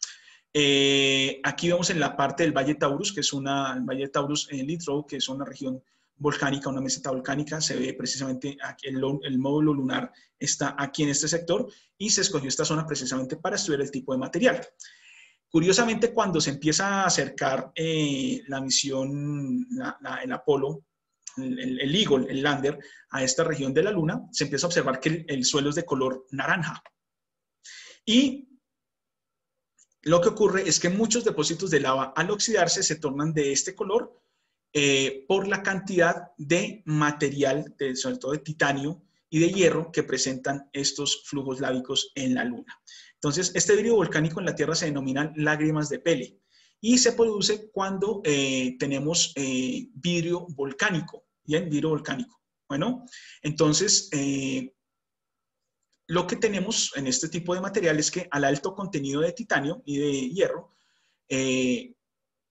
presenta esta coloración. Entonces hay suelos o material o vidrio volcánico de color naranja, en algunas otras regiones vidrio de color verde, bueno, pero son de color naranja es por el contenido de titanio, no porque se estén oxidando, porque pues en la Luna no hay atmósfera y pues el contenido de oxígeno pues no, o sea, es digamos casi que nulo, y al no haber atmósfera pues no se presenta esta oxidación. Bueno, muy bien. Algunas estructuras, pues, por ejemplo, estos flujos que se observan aquí muy bien en estas imágenes, corresponden precisamente a flujos de lava en el pasado de la Luna. Bien, entonces no son flujos de agua, no son flujos de ríos ni nada de esta cuestión. Por la morfología, por la composición de las rocas a su alrededor, se sabe que fueron flujos de lava, es decir, que la lava fluía también en superficie. Aquí vemos también algunos flujos, algunas lenguas lábicas muy bien definidas. Aquí vemos esos frentes de esos flujos que también están asociados a actividad volcánica en el pasado. Entonces, esto en el mar Indio. Bueno, muy bien, esto digamos por el caso de la Luna. Es decir, la Luna hoy en día no tiene volcanes activos, pero sí tuvo volcanismo. Y el vulcanismo, o sea, un vulcanismo activo, y el vulcanismo además es un proceso geológico fundamental para la transformación de los cuerpos rocosos. Bueno, es decir, es un proceso clave que se da a nivel planetario, o sea, no se va en un lugar puntual, sino que se da a nivel global, en el cual hay una transformación por completo de la superficie. Otro cuerpo interesante a estudiar es Marte, ¿verdad? Entonces, a lo largo de la evolución de Marte se ha presentado también actividad volcánica. Hay grandes regiones, grandes terrenos en la superficie marciana en donde se presentan volcanes. Uno de ellos, como vamos a ver más adelante, es el Monte Olimpo, ¿bien? Y gracias precisamente al estudio de esos materiales, de los materiales producto de las erupciones volcánicas, de los materiales que se producen también por el impacto de asteroides contra la superficie de Marte, es que se ha podido determinar y reconstruir así, digamos, a grosso modo, la evolución geológica y la historia geológica de Marte. De tal manera que esto nos ha permitido, digamos, entender un poco mejor la evolución que ha tenido en el tiempo en términos geológicos del planeta Marte, ¿vale? Aquí esto es un mapa que nos muestra la ubicación de estas regiones volcánicas en donde tenemos pues el volcán más alto del sistema solar, que es el Monte Olympus. Tenemos otros volcanes como Alba Mons, Acraeus Mons, Pavonis Mons, Arsia Mons, que hacen parte del Tarsis. Tenemos otros tipos de volcanes en esta región también. Tenemos la región del Syrtis Mayor, en donde está Meroea Patera y Nili Patera. La región de Elysium, ¿cierto? De hecho, hay una película que se llama así, Elysium, ¿verdad? En donde está Hecates Tolus, Elysius Mons, Albor Mons. Bueno, hay diferentes volcanes. Ustedes ven que hay una distribución bastante amplia de volcanes. No hay tantos como en la Tierra, ¿verdad? Pero el hecho ya que existan volcanes y que alrededor de estas zonas exista material volcánico ya también nos está dando un indicio de cómo era esa actividad geológica en el pasado de Marte, ¿ok? Algunos científicos sugieren, aunque digamos eso ya está, ¿qué les digo yo? No debatido, sino que sí hay bastante evidencia en contra de esta hipótesis, ¿verdad? O sea, está a favor de otros tipos de hipótesis, no de esta, en la cual, producto de grandes impactos de asteroides contra la superficie marciana, en las partes opuestas, ¿cierto? Aquí lo vemos, digamos, en plano, pero si uno lo pusiera en la superficie, en curva del planeta Marte, están, digamos, en puntos casi que antípodas, en donde tenemos aquí este gran cráter de impacto, ¿verdad? Tenemos otro cráter de impacto por aquí, que es este de acá, que es Hellas Planitia. Entonces tenemos este cráter por aquí, este cráter por acá, en donde se produjeron, digamos, un impacto de asteroides de gran tamaño contra la superficie de Marte, y esto hace que en las regiones opuestas se produzca algún tipo de vulcanismo. En este caso, pues la generación de volcanes en las partes diametralmente opuestas. Se sugiere que esa gran liberación de energía hace que las ondas sísmicas a través del interior del Marte, del manto del material que está en el interior de Marte, generó algún tipo de perturbación, produciendo algún tipo de actividad volcánica. Como les digo, ya eso pues está bastante debatido, está bastante estudiado, y como que no es posible producir ese tipo de vulcanismo producto de impactos de asteroides en las superficies planetarias. Hay un trabajo muy interesante del profesor Jay Melush, quien falleció en marzo de este año, y quien es una de las personas, digamos, uno de los referentes en temas de cráteres de impacto. Bueno, y que pues mostró con sus simulaciones que este tipo de actividad o de asociación de cráteres de impacto con vulcanismo en las partes diametralmente opuestas pues no era viable. ¿Ok? Algunos datos de estos volcanes en Marte. Entonces tenemos Arsia Mons, un volcán escudo de 435 kilómetros de diámetro, que es este de acá. Tenemos el volcán Ascraeus Mons, que es un volcán escudo también, un volcán es bastante grande, 480 kilómetros de diámetro. de los más grandes de Marte. Está el volcán Pavonis Mons, un volcán escudo también de 375 kilómetros de diámetro. Bien. Tenemos el Monte Olimpo, que tiene 550 kilómetros de diámetro, ¿vale? Y una altura de más o menos 24 kilómetros, ¿sí? 24 kilómetros. Que si lo ponemos en perspectiva, si lo comparamos, por ejemplo, con el territorio colombiano, es como viajar en línea recta, o sea, el tamaño, 550 kilómetros de diámetro, es como viajar en línea recta desde Bogotá hasta Túquerres, en Nariño, ¿bien? O sea, es bastante, bastante grande.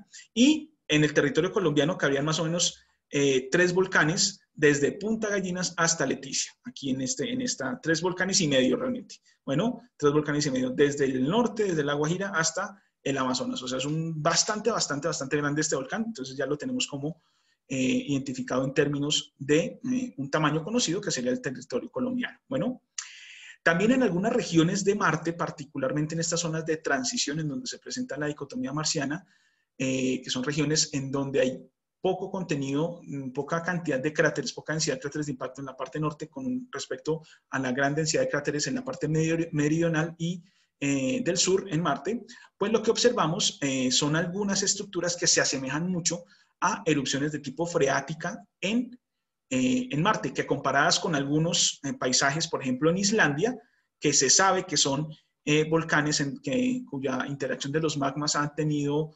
digamos, o han estado en contacto ya sea con glaciares, ¿cierto? Con capas de hielo o con agua muy poco profunda, pues generan este tipo de estructuras, este tipo de geoformas, y en Marte pues se ve algo similar. Entonces, eso es algo bien interesante, algo que, digamos, sigue en estudio, no es concluyente, pero en términos geomorfológicos sí tiene bastante similitud. Ahora tocaría ver en términos ya geoquímicos, composicionales, si realmente existe o existió actividad volcánica de tipo freatomagmático en Marte. Bien. Continuando por nuestro viaje en el sistema solar, ahora nos vamos a Venus, a este planeta gemelo de la Tierra, un planeta con unas características geológicas absolutamente fascinantes. A pesar de ser similar a la Tierra, es también muy distinto en términos geológicos, en términos también de su evolución, en términos de su composición atmosférica. Bueno, tiene unas grandes diferencias respecto a la Tierra, a pesar de tener un tamaño muy, muy similar. Bueno, existen formas volcánicas de bastante extensión, muy grandes, de más de 100 kilómetros de diámetro. Están las regiones planitia, con rasgos más antiguos, donde hay 168 volcanes escudo grandes, típicamente entre 1 y 5 kilómetros de altura. 360 coronas, que son geoformas volcánicas únicas de este planeta, no existen en ningún otro cuerpo del sistema solar. Formas volcánicas intermedias, que varían entre 20 y 100 kilómetros de diámetro, las denominadas anémonas, 25, los tics, que son como garrapatas, 50, los domos, que se han cartografado aproximadamente 150, calderas, que están, digamos, también presentes en la superficie de Venus, particularmente, ahí vamos a ver un mapa donde ya se tiene una ubicación mucho más exacta de estas calderas. Que están, digamos, en la parte norte y en la parte sur de Venus. Digamos, no es tan abundante en la parte ecuatorial. Y formas volcánicas pequeñas de menos de 20 kilómetros de diámetro, con escudos pequeños y de domos y conos con más de 100.000 kilómetros más de 100.000 en total, o sea, en cantidad de números. Bueno, muy bien. Se caracteriza por tienen topografía muy suave. Aquí lo que vemos es, en esta región es un cráter de impacto, esto es un cráter de impacto, y al fondo vemos un volcán, que es el monte Maat. Esto es una reconstrucción 3D con datos de la misión Magallanes, con datos de radar, pero esto es una reconstrucción 3D utilizando precisamente esa información.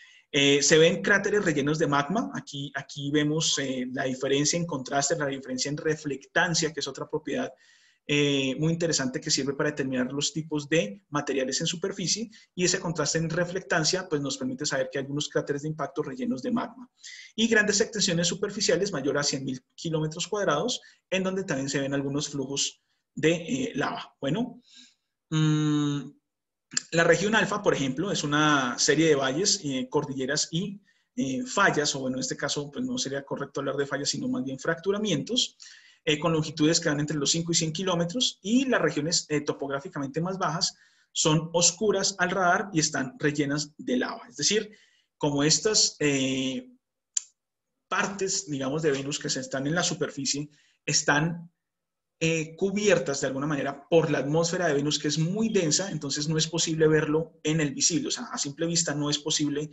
observar y estudiar la superficie de Venus. Para poder hacer un estudio apropiado de la superficie de Venus, se estudia con radar, ¿vale? Entonces, estas ondas de radar, esta señal de radar tiene una frecuencia determinada. Esto se hace en la banda S de 2.65 GHz.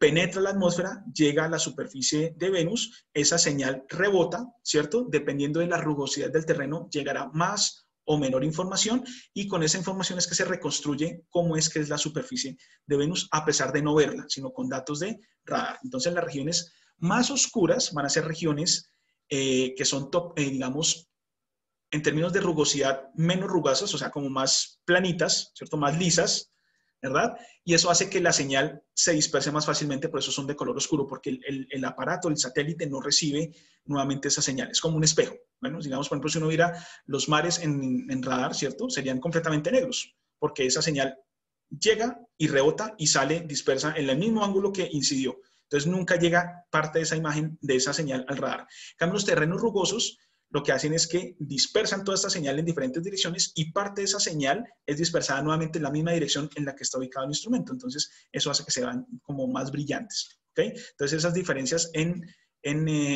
tonos, ¿verdad? Tonos brillantes, tonos oscuros, permite inferir el tipo de rugosidad del terreno en imágenes de radar. Bueno, los volcanes, los tipos Garrapata, que tienen estas estructuras, bueno, que tienen estas geoformas muy particulares, donde se ven algún tipo de fracturamiento de tipo concéntrico y de tipo radial, ¿sí? Como lo vemos aquí en esta imagen. Este volcán particularmente tiene un diámetro de 66 kilómetros y una caldera de 38 kilómetros de diámetro. La ladera del volcán se caracteriza por riches radiales que lo bordean, que son estos de acá. Estos riches son básicamente, son fracturas. Bueno, son fracturas. Estos son rupturas en el cuerpo de roca. Bueno, y se caracterizan por estas formas particulares. Los magmas en Venus se estiman que tienen una composición muy similar a los magmas de las Islas Hawaianas, es decir, de tipo basáltico. Bueno, estos otros tipos de volcanes que son sumamente interesantes también, en donde se ve ese patrón de fracturamiento radial, como lo vemos acá, es decir, estas fracturas saliendo de tipo radial, ¿cierto? Y estas fracturas de tipo concéntrico, indican un ascenso de magma y un posterior colapso de la estructura. Aquí estos se denominan aracnoides, que son grandes estructuras de origen desconocido que han sido encontradas en la superficie de Venus y en ningún otro lado, ¿vale? O sea, solamente también son exclusivas del planeta Venus. Aparecen como óvalos concéntricos rodeados por una compleja red de fracturas, pudiendo abarcar 200 kilómetros cuadrados. Los ecos de radar de la nave espacial Magallanes, o Magellan, que orbitó Venus desde el año 1999 hasta el 94, crearon este tipo de imágenes, como les comentaba. Unos 30 aracnoides han sido identificados sobre Venus hasta ahora. El aracnoide podría ser un extraño familiar de volcán, pero posiblemente distintos aracnoides se formen mediante distintos procesos geológicos. Entonces, digamos, una de las hipótesis de la formación de esos volcanes, ¿cierto? Que son volcanes, digamos, como les digo, muy particulares de este planeta Venus, es por ascenso de magma, en donde se infla, digamos, la superficie y posteriormente ese magma pierde movilidad y ¡pum!, colapsa, dejando así un patrón radial de ascenso y posteriormente un patrón de fracturas concéntricas, producto de ese colapso y de ese, digamos, disminución de la movilidad del magma que hace que eventualmente se enfríe y, al ganar más densidad, empieza a hundirse. Bueno, otros tipos de volcanes son estos que son los denominados pancakes. Son similares a algunos domos terrestres. Pueden darse magmas de tipo riolítico, es decir, magmas con un alto contenido en sílice, muy alto contenido en sílice, con unas temperaturas bajas, haciendo que sean, digamos, viscosos, ¿sí? Bastante viscosos, pero que producto también de la alta presión atmosférica no sean de tipo explosivo, sino que generen como estos pancakes, ¿sí? Estos que son estructuras también muy particulares, muy características del planeta Venus. Bueno, no se han encontrado otro tipo de estructuras en otros cuerpos del sistema solar. Estos domos tienen en promedio 25 kilómetros de diámetro, mucho más grandes que en la Tierra. Entonces, aquí el factor de la presión atmosférica también juega un papel fundamental, similar en alguna medida al papel que juega la presión hidrostática en el océano para las erupciones de tipo submarino. De hecho, la presión en la superficie de Venus es de 92 atmósferas, que es el equivalente a estar a 1 kilómetro de profundidad en el océano en la Tierra. Entonces, esa gran cantidad de presión atmosférica sí puede inhibir que se produzcan grandes erupciones volcánicas en Venus. Bueno, entonces es un dato interesante a tener en cuenta. Como les decía, el monte Maat, que vimos anteriormente, aquí ya lo tenemos ya en primer plano, en esta reconstrucción de imagen 3D con los datos de la misión Magallanes, que este volcán tiene 8 kilómetros de altura, una altura muy similar a la del monte Everest. Que valga la pena aclarar, el monte Everest aquí en la Tierra no es un volcán, es una montaña. Bueno, tuvo unas etapas, los Himalayas cuando se empezaron a formar, tuvo unas etapas iniciales de volcanismo, pero actualmente no hay volcanismo activo en los Himalayas. ¿Listo? Bien. Algunos artículos, del 2011, donde se habla de la erupción de grandes volcanes venusinos, donde se tienen pistas de modelos de flexura litosférica, es decir, en donde producto de toda esa gran cantidad de material en superficie, ese peso de ese material hace que la litosfera, ¿cierto?, se doble un poquito y esto puede de alguna manera inhibir el ascenso de magma a superficie. Bueno, como les decía, la presión atmosférica es alta, 9.2 megapascales, 92 atmósferas, una temperatura superficial de 700 Kelvin. Bien, bastante caliente también la superficie de Venus. Esto también puede dar, digamos, alguna explicación de por qué, a pesar de esas presiones, las temperaturas de los magmas permitan, sumado a la misma composición del magma y a la misma temperatura ambiente, ¿verdad?, que se presenten flujos de lava en algunos volcanes. Bueno, o que por lo menos existe evidencia de flujos de lava de actividad volcánica en el pasado. Sin embargo, una de las misiones así más relevantes en la exploración de Venus reciente fue la Venus Express, la primera misión de la Unión Europea que estudia el planeta Venus, estudió la estructura de la atmosférica, las variables relacionadas con el efecto invernadero, anomalías térmicas presentes, digamos, o asociadas a vulcanismo activo en Venus, observaciones de Venus a la Tierra, también para el desarrollo de métodos de detección de vidas en exoplanetas. Bien, entonces digamos que algo interesante era cómo se veía la Tierra vista desde Venus, ¿vale? Para entender cuál era ese contexto planetario que hace a la Tierra único como un escenario, un planeta que alberga vida, para poder tener esas variables en cuenta y empezar a buscarlas en algunos exoplanetas. Eso es algo bien interesante de esta misión Venus Express. Pero en términos de volcanes, que es lo que nos interesa en esta charla, lo que observó la Venus Express es que existían variaciones térmicas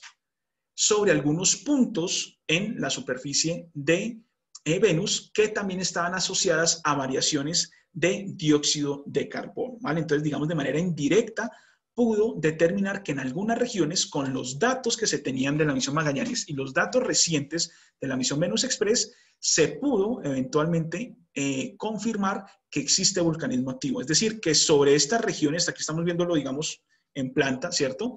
Sobre algunas regiones en la superficie de Venus había variaciones de temperatura y había variaciones de, no solamente de dióxido de carbono, sino de dióxido de azufre, de CO2, ¿bien?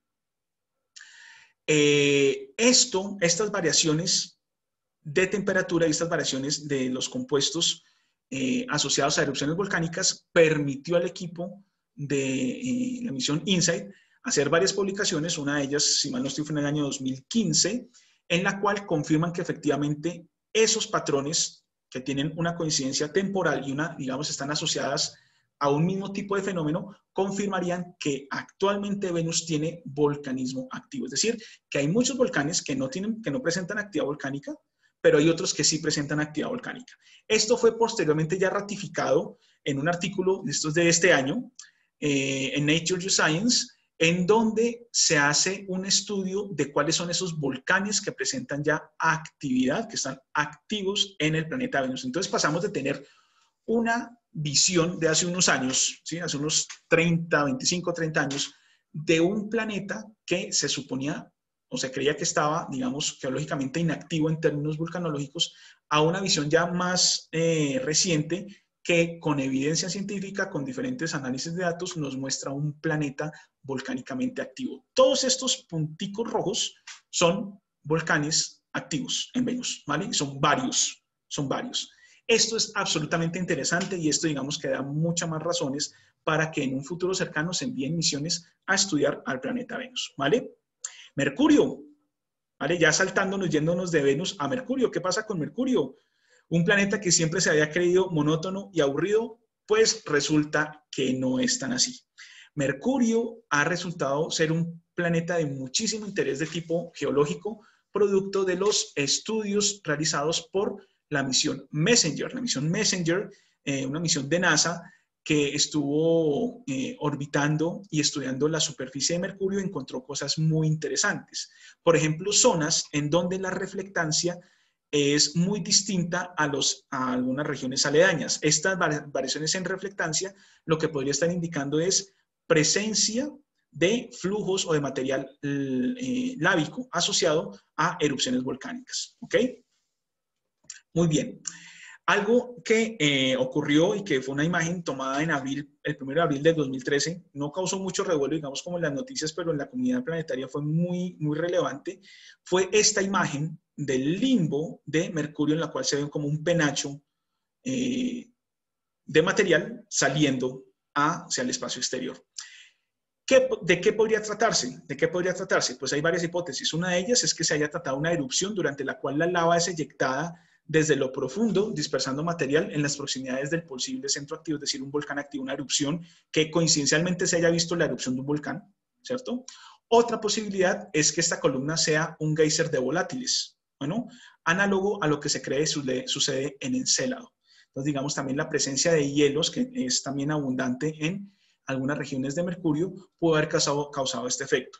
Otra posibilidad, que no está aquí, es que se haya tratado de, coincidencialmente, un impacto de algún fragmento de asteroide contra la superficie de Mercurio y digamos, se haya podido observar ese material de eyección producto de ese impacto. Bueno, entonces, pues está abierta la pregunta. Lo que sí es que es muy interesante desde el punto de vista geológico Mercurio. Aquí un ejemplo de cómo estas llanuras, ¿cierto? Aquí, viéndolo en la izquierda, es en imágenes en visible, es decir, en el espectro visible, cómo se ve como este terreno así uniforme, ¿verdad? Pero cuando ya se empiezan a analizar la reflectancia del material en estas regiones, se observa que hay regiones de mayor reflectancia y regiones de menor reflectancia. Estas zonas de mayor reflectancia, como la que está aquí en Daly Basin, lo que evidencia es efectivamente presencia de magmas. Bueno, el cambio de reflectancia viene dado por la interacción en infrarrojo, particularmente a ciertas longitudes de onda, en las cuales se puede, digamos, como saber la interacción de esa radiación en infrarrojo en distintas longitudes de ondas, como les decía, con la estructura cristalina presente en los minerales de esas rocas. Eso da, digamos, ya cuando se transforma eso en imagen, esa información en imagen, eso da una variación de terrenos con distintas reflectancias, permitiendo a los científicos diferenciar este tipo de material. Bueno, este es un mapa, digamos, reciente. Esto es del año 2000. Creo que esto fue publicado en el 2016, si mal no estoy, 2016, 2017, en donde ya se ven regiones en Mercurio, en la superficie del Mercurio, que están mapeadas de color magenta y de color azul. Esa distribución de llanuras suaves en Mercurio se han, digamos, estudiado esas propiedades de reflectancia, se han medido distribuciones de frecuencia de tamaños de cráteres para los depósitos que se muestran en magenta, todos los cuales son probablemente volcánicos. Bueno, entonces estas regiones en donde hay diferente densidad de cráteres de impacto están asociados a terrenos donde posiblemente se presenta o se presentó actividad volcánica en Mercurio, ¿vale? Estamos hablando de actividad en el pasado. No sabemos con lo que la imagen que mostramos anteriormente si exista actividad volcánica en el presente, pero lo que sí es seguro es que el vulcanismo fue un proceso fundamental para la formación de estas estructuras en Mercurio. Bueno, los depósitos que se muestran en color azul, claro, aún no se han evaluado, es decir, no se sabe a qué tipo de material corresponden estas zonas de color azul. Bien, listo. Ahora estamos viajando como hacia adentro del sistema solar, ahora vamos a pegar un salto grandotote y nos vamos a ir hasta Júpiter, particularmente a una lunita que es la luna Io, observada por primera vez y descubierta por Galileo Galilei, que en el año 1610 apunta su telescopio hacia el cielo y observando a Júpiter, observa unos punticos, ¿verdad?, que se mueven alrededor del planeta Júpiter. Después de varios días de observación, se da cuenta que esos no son estrellitas, sino que son puntos que no se separan, digamos, mucho de ese punto central que es Júpiter, lo cual lleva a concluir a Galileo que son lunas. Entonces Galileo descubre las lunas galileanas, que de hecho llevan su nombre, lunas galileanas, Io, Europa, Ganímedes y Calixto, y particularmente una de esas lunas es la luna Io, que tiene un tamaño muy parecido a la luna del planeta Tierra. Aquí lo vemos como en contexto para entender qué tan grande es esa luna de Júpiter, y que presenta una intensa actividad volcánica. De hecho, es el cuerpo con mayor actividad volcánica del sistema solar. Esto ocurre producto no por placas tectónicas, de hecho, o por tectónica de placas, que es el proceso global.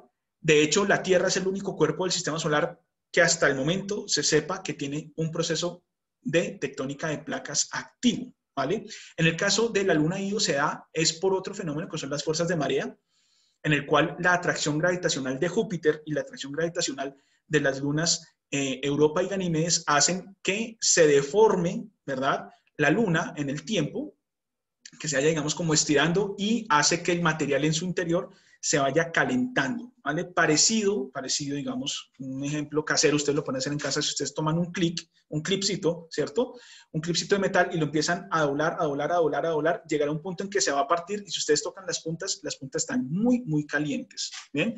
Entonces, algo parecido está ocurriendo en Io, en este caso es por deformaciones de marea, en el cual el material en el interior está siendo, digamos, como estrujado, ¿cierto? Y esto produce que el gradiente geotérmico sea bastante grande y permita que el material en el interior esté fundido y llegue a superficie a través de distintas estructuras que llamamos volcanes, ¿vale? Entonces, esa deformación de Io, esas fuerzas de marea, es lo que hace que Io tenga una intensa actividad volcánica. Aquí vemos algunas imágenes de la misión Voyager, que tomó esta fotografía en el limbo de Io de la erupción del volcán Loki en el año 1979, ¿vale? Que fue, digamos, como las misiones Voyager, la 1 y la 2, las primeras que tuvieron como información ya más de primera mano de la actividad volcánica en Io. Bueno, después la misión Galileo estudió no solamente Io, sino las demás lunas de Júpiter, y observó también esta intensa actividad volcánica. Aquí vemos pues esta secuencia de fotogramas en donde vemos dos volcanes, el volcán Samama y Prometheus, en donde se ve ese penacho volcánico saliendo al exterior. Bien, y pues no son los únicos volcanes activos, son muchísimos, hay cientos bueno, no sé si cientos, pero sí decenas de volcanes activos en Io. Aquí otra imagen de la erupción del volcán Pele, detectada por la misión Voyager, cuyo penacho volcánico se midió, tiene una altura de más o menos 460 kilómetros de altura. El centro del volcán es de hecho, todo es como este círculo grandote acá, son depósitos volcánicos de este volcán, ¿sí? Y este centro volcánico es digamos, como el cráter del volcán Pele, ¿vale? Y este material aquí, que está en diferente color, este penachito volcánico, es la columna eruptiva que se midió en ese momento y se estimó en 460 kilómetros de altura. Para tener una idea, esto es más alto de lo que está la Estación Espacial Internacional orbitando alrededor de la Tierra, ¿vale? O sea, es bastante alto. Si lo comparamos, por ejemplo, con la columna eruptiva más alta registrada en la Tierra, que fue del volcán Novarupta no recuerdo que fue en 1913, que alcanzó 51 kilómetros de altura, ¿bien? Esto, digamos, hay que entenderlo de cierta manera, y es que, primero, el campo gravitacional de la Tierra es mucho mayor que el de Io. Entonces, esto hace que el material, ¿cierto?, esos piroclastos, caigan a superficie mucho más rápido y más fácilmente. Segundo, Io, a diferencia de la Tierra, no tiene una atmósfera tan densa. De hecho, pues tiene una atmósfera muy incipiente, pero esto hace que, sumado a la baja gravedad, el material piroclástico alcance grandes alturas, ¿vale? Por eso es la diferencia entre las columnas eruptivas entre Io y la Tierra. Bueno, algunas comparaciones entre los volcanes más grandes de Io y de la Tierra. Este es el volcán Toba, que veíamos hace un momento, en Indonesia, que produjo esta erupción esta supererupción grandísima en el año 74.000 después de Cristo, ¿cierto? Y esta es la estructura, este es el volcán completo, ¿vale? Este es el volcán completo acá, que tiene 100 kilómetros de diámetro, ¿vale? El volcán, este es el volcán Vashtar, que está en el polo norte de Io y tiene 306 kilómetros. Entonces es un volcán bastante grande también, si lo comparamos con el volcán, con uno de los volcanes más grandes de la Tierra. Aquí, en esta secuencia de fotogramas, también se ve algo bien interesante y es cómo la intensa actividad volcánica de Io hace que se esté renovando permanentemente su superficie. Aquí tenemos a este volcán, que es el volcán Pele. Tenemos los depósitos, ¿cierto? Digamos, hace erupción, deja estos depósitos. Posteriormente entra en erupción este volcancito y esos depósitos cubren a los de color naranja, ¿cierto? Entonces ya no se ve aquí la continuidad, sino que se ve estos depósitos de acá. Y al ratico, a los meses, vuelve a hacer erupción este volcán y ¡pum! Vuelve y cubre estos depósitos de aquí. Aquí se ve esta región naranja cubriendo esos depósitos oscuros. Entonces esto es una permanente renovación de superficie, haciendo que Io sea el cuerpo geológicamente más nuevo del sistema solar, porque se está renovando su superficie permanentemente. De hecho, en Io no se ha registrado ningún cráter de impacto, ¿verdad? Entonces, digamos, los cráteres de impacto también sirven en geología planetaria para determinar las edades de los cuerpos rocosos. En el caso de Io no se ha reportado ninguno hasta el momento, lo cual les está indicando que precisamente esa intensa actividad volcánica, esos flujos de lava están cubriendo la superficie y dándole una completa renovación permanentemente. Bueno, algunos volcanes interesantes como Tupan Patera, Loki Patera, que presentan como esos lagos de magma a muy alta temperatura. Este GIF, que es bien bonito, donde se ve aquí este penacho volcánico que corresponde precisamente al volcán Vashtar, ese que veíamos que tiene 306 kilómetros de diámetro, ese volcán grandote en el polo norte de Io. Ahí se ve haciendo erupción. Voy a volver otra vez para que ustedes lo vean, ese fotograma. Ahí se ve muy bien. Esto fue capturado por, si mal no recuerdo, la misión New Horizons en su viaje a Plutón. Entonces llegó y apuntó su cámara hacia Io y tomó esta secuencia de fotografías y cuando se juntan, pues lo que se ve es esa emisión de material saliendo al espacio exterior. Curiosamente, producto de esa intensa actividad volcánica, ese material particulado que salen de los volcanes de Io, cuando entran en contacto con el campo magnético de Júpiter, estas partículas se dirigen hacia los polos norte y sur del campo magnético joviano, que es donde es más débil el campo magnético. Recordemos, el campo magnético es mucho más fuerte en las partes ecuatoriales que en las partes polares. Y cuando llegan allí e interactúan con el material en la atmósfera, hay un proceso de ionización y esto genera auroras polares, tanto boreales en el norte, australes en el sur, en Júpiter, pero no se ven en visible, sino que se ven en infrarrojo, ¿no? Y en ultravioleta, se ven en diferentes partes del espectro electromagnético. Entonces, el causante de las auroras polares en Júpiter no es tanto la radiación solar como en el caso de la Tierra, sino el material que es digamos, orientado, que es redireccionado de esas erupciones volcánicas en Io y que ingresan por los polos de Júpiter. Bueno, aquí tenemos un mapa que nos muestra cuáles son esos centros volcánicos en Io.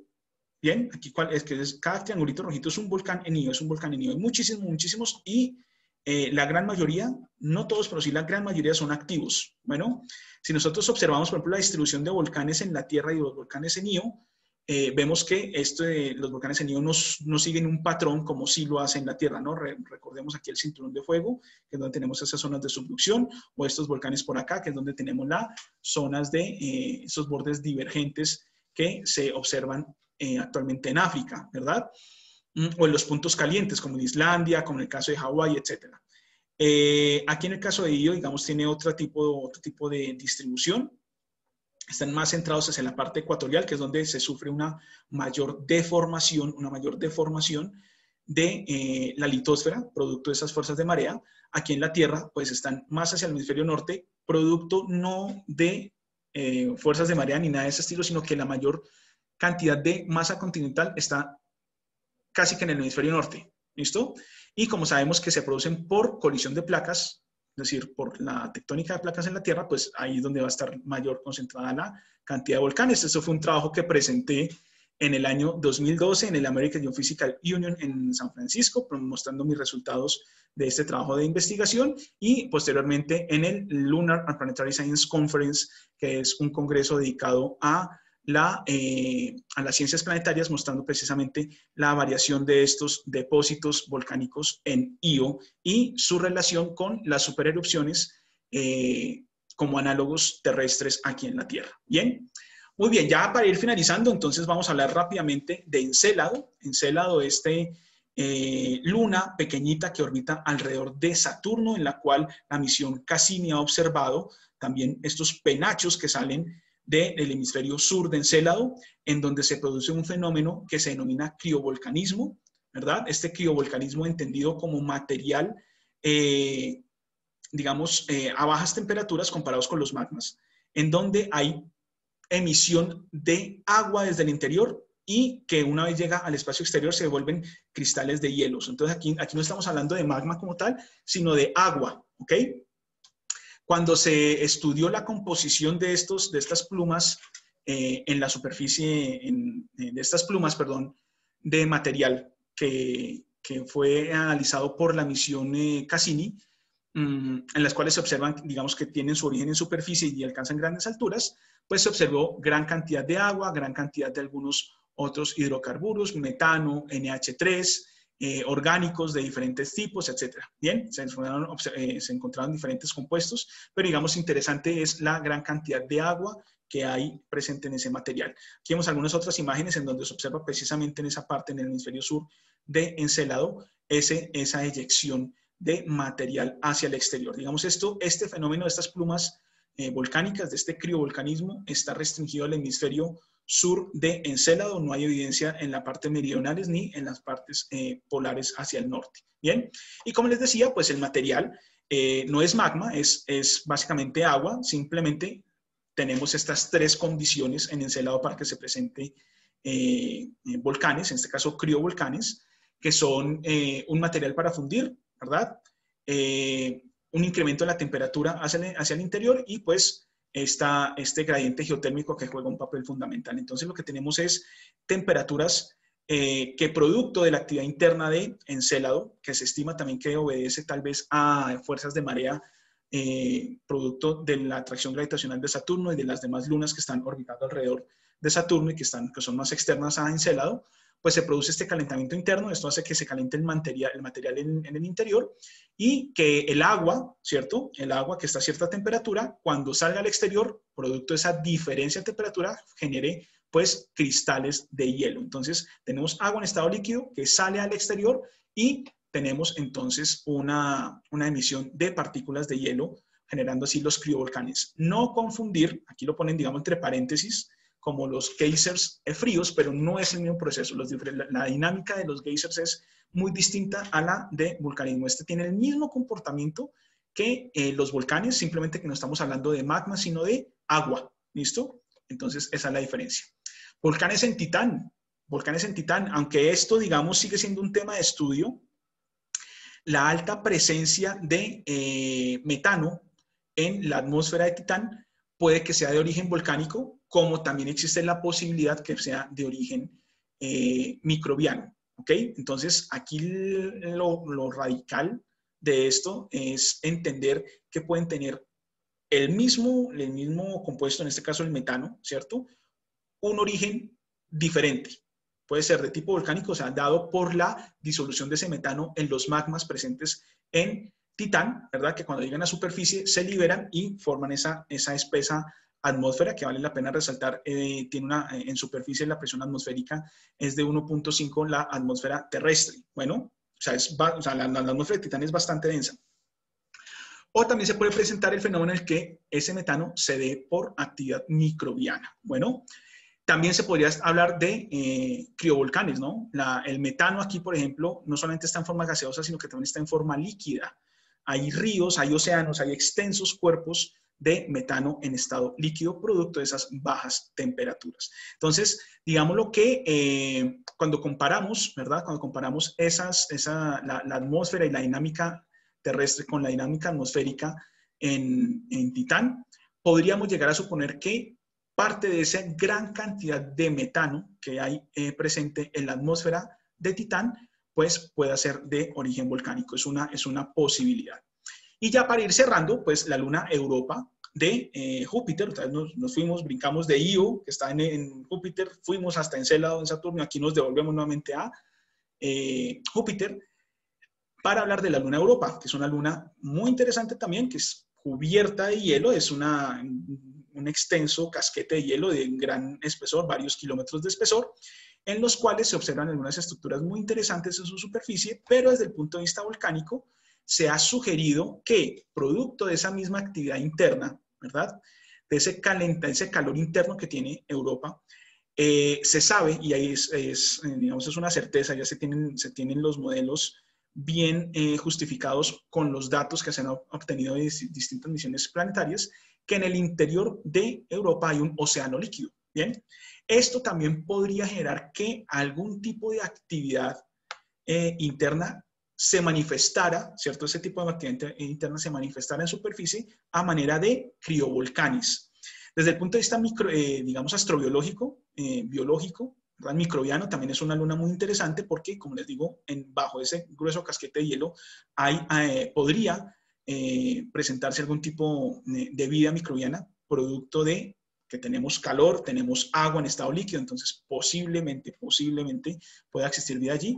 Y como les digo, pues esa interacción de esa actividad interna podría manifestarse en superficie con criovolcanes. Esto es, digamos, una superposición de la imagen de Europa con datos del telescopio espacial Hubble, en donde se ven aquí unos píxeles. O sea, esto es lo que algunos científicos han interpretado, esos píxeles como posibles plumas volcánicas en Europa, de tal manera que, pues bueno, esto tal vez lleguemos a encontrar alguna respuesta cuando la misión Clipper y la misión JUICE estudien Europa, y que ya son misiones aprobadas, una de NASA y otra de la Agencia Espacial Europea, que van a estudiar a la luna Europa.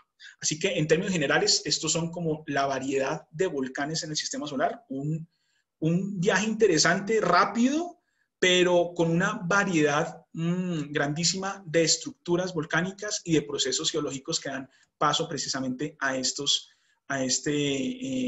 vulcanismo, que no es exclusivo de la Tierra. O sea, ya digamos un mensaje para que se vayan a casa: los volcanes y el vulcanismo no es exclusivo de la Tierra, hay otros cuerpos rocosos del sistema solar que presentan este tipo de actividad geológica.